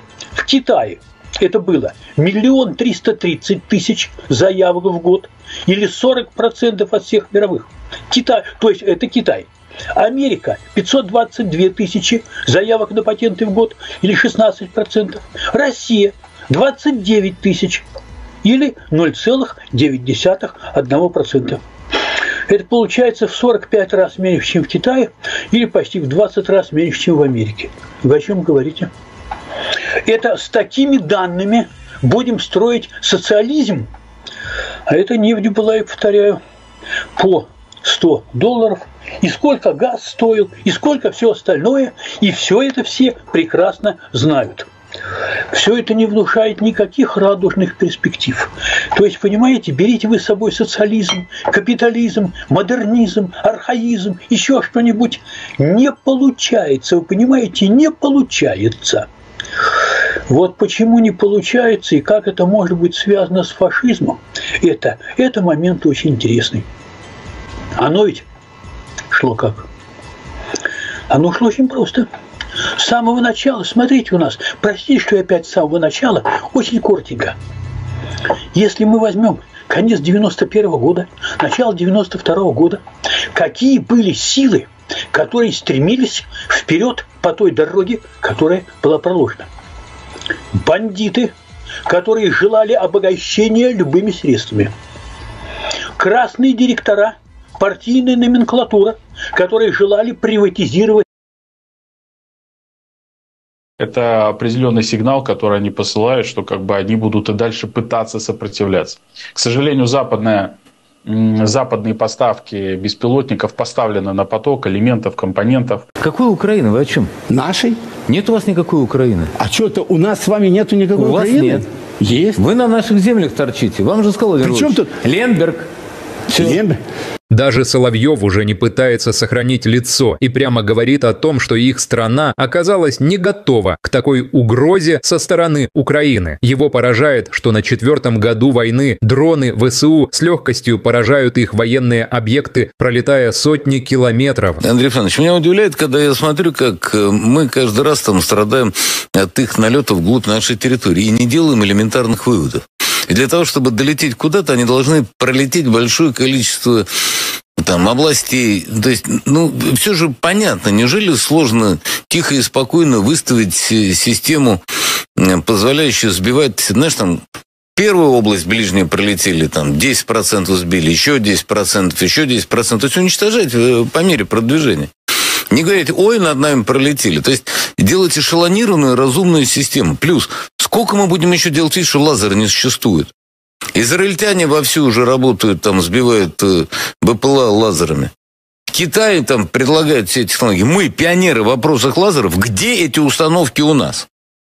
Где? Военный эксперт Андрей Клинцевич признал, что Россия находится в дефиците противовоздушных средств поражения. И все это из-за того, что у них слишком большая территория. Очень хороший вопрос. Владимир Владимирович, мы находимся в дефиците средств поражения противовоздушных, как в ракетах, так, собственно, и в установках. Это реально проблема. Территория у нас очень большая, обширная.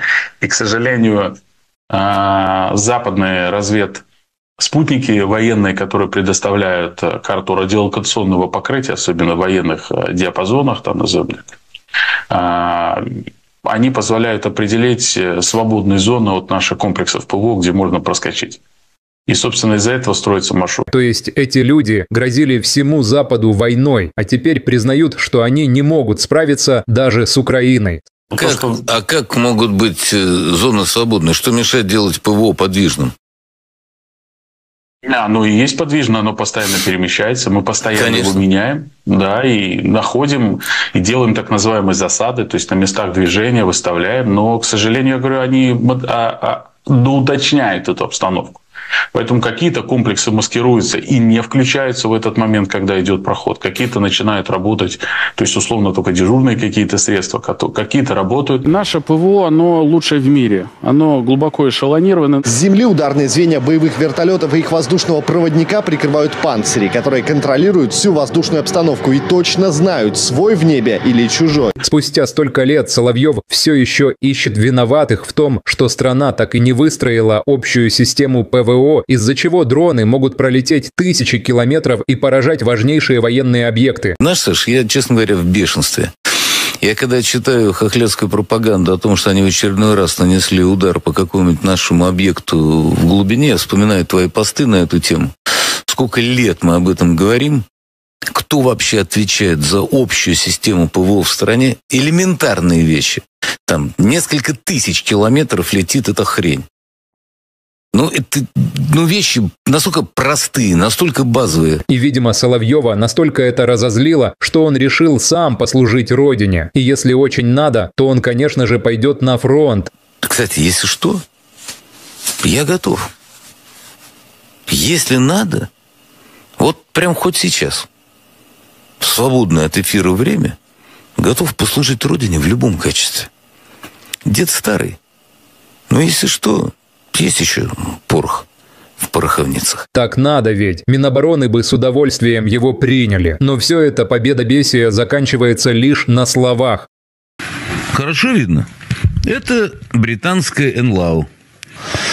Тынц-тынц, смотришь и работаешь. 95-е, 22-е. Потери несоизмеримы ни с чем. Видео, которое появляется оттуда, снимают срочники.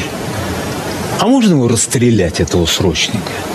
Вот вывести эту сволочь и перед строем просто расстрелять, как предателя Родины, который просто сейчас работает в интересах врага. Как вообще фуры прошли? Кто их осматривал? Сама фраза: «Ой, я не знал, что я везу в фуре». А где ты ее подобрал? А кто ее загружал? Я не знаю. Вот сама формулировка. Вслепую перевез. А ты не смотрел, что у тебя есть? Ты когда документы принимал, тебе не открыли, не показали? Что за дурака включать? А как ты прошел посты ГАИ, взвешивание? Вот все как? Это на 4-й год войны. Это кто за это будет отвечать? Вот самолет догорает. Один.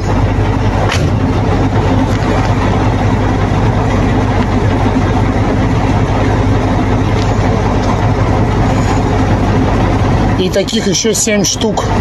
Сейчас водой заправлюсь, поеду еще один самолет дотушивать.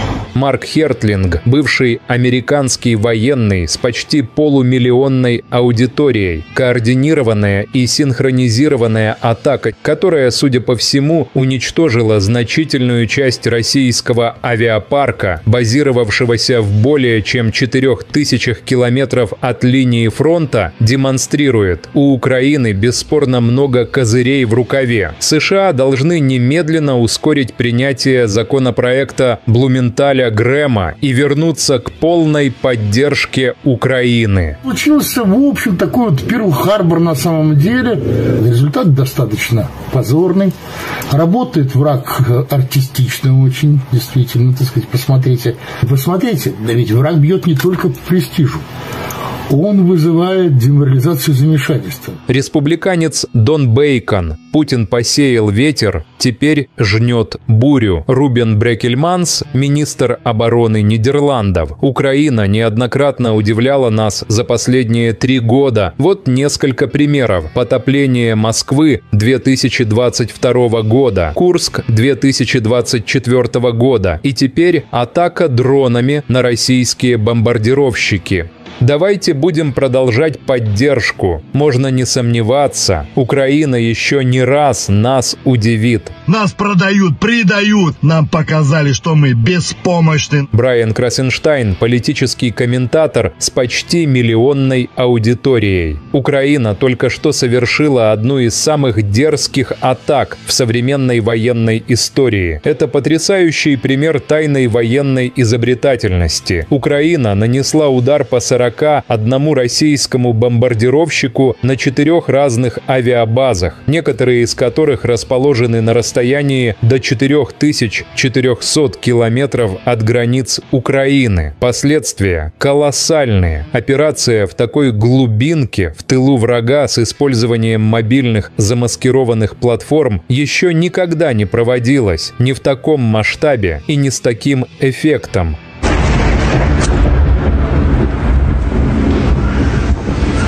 Этот дрон летел. Мы все лохи. Лох — это не любитель омского хоккея. Лох — это по жизни.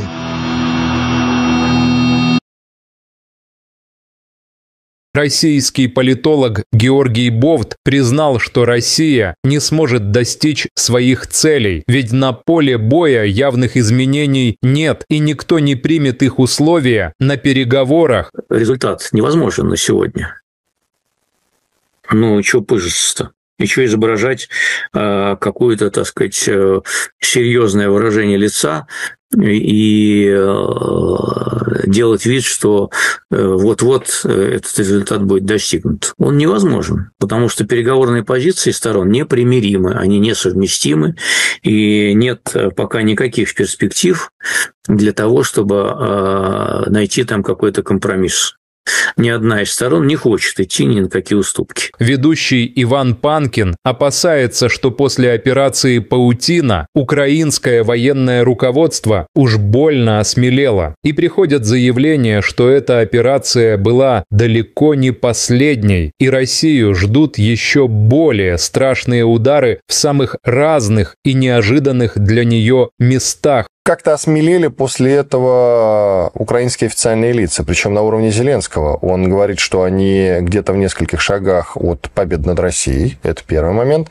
И, вы знаете, довольно тревожно, на мой взгляд, заявление сделал и глава террористического объединения СБУ. Малюк, террорист-экстремист, тоже важно это проговорить, куда же без этого.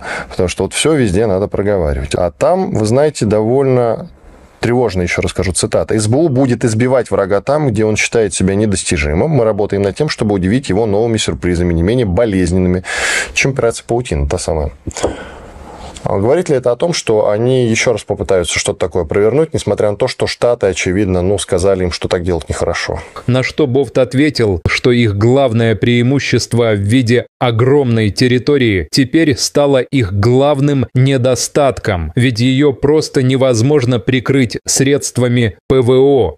Проблема в том, что современная война выявила одно неприятное обстоятельство. Наша территория огромная, которая в течение многих веков была главным стратегическим преимуществом России, стала главным ее стратегическим недостатком.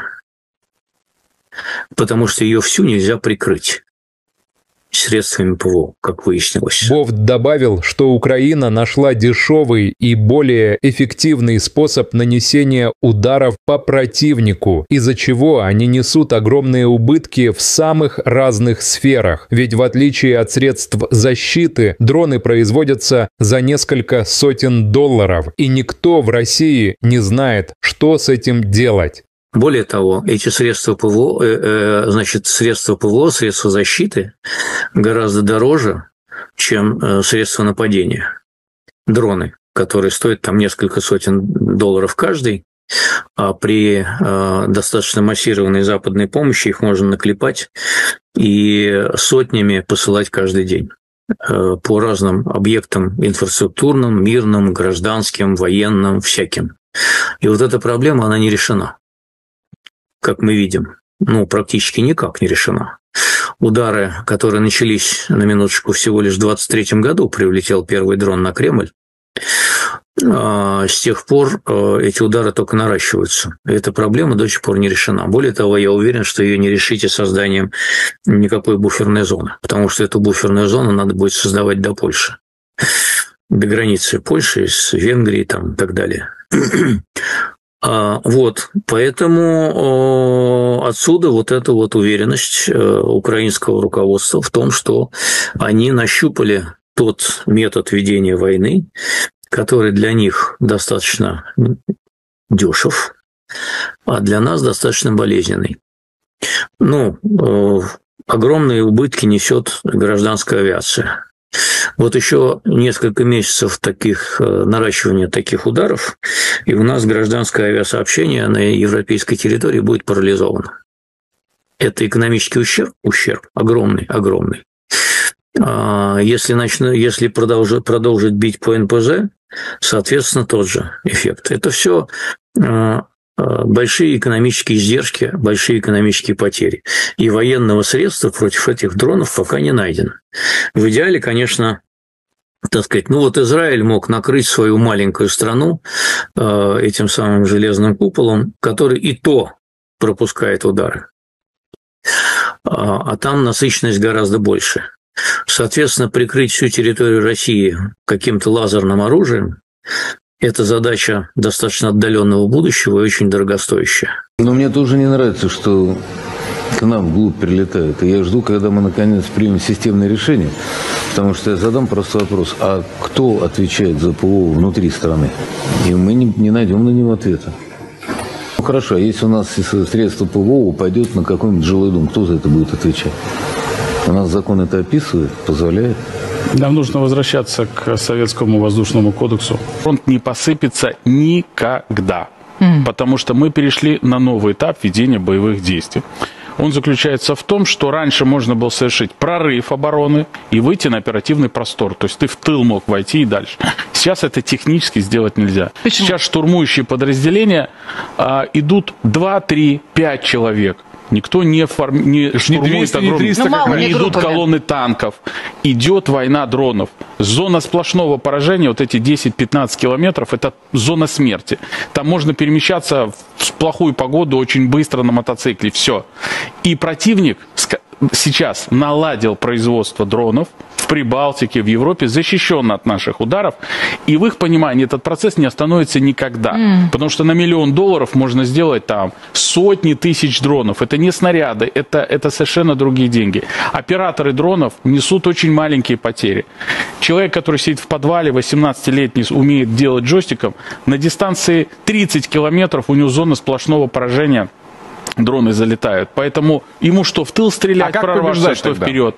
Поэтому мы идем достаточно последовательно. Сказать, что вот он сейчас прям провалится и что-то у них случится, нет. Когда беспилотники летят над мертвыми городами и деревнями, где нет никого, и ты выискиваешь, где же эти ребята спрятались, то есть это очень сложно достаточно. Потому что вроде бы пустынное место, начинаешь двигаться, из всяких углов и щелей начинают вылетать беспилотники, и, извиняюсь за выражение, наносить удары по нашим колоннам.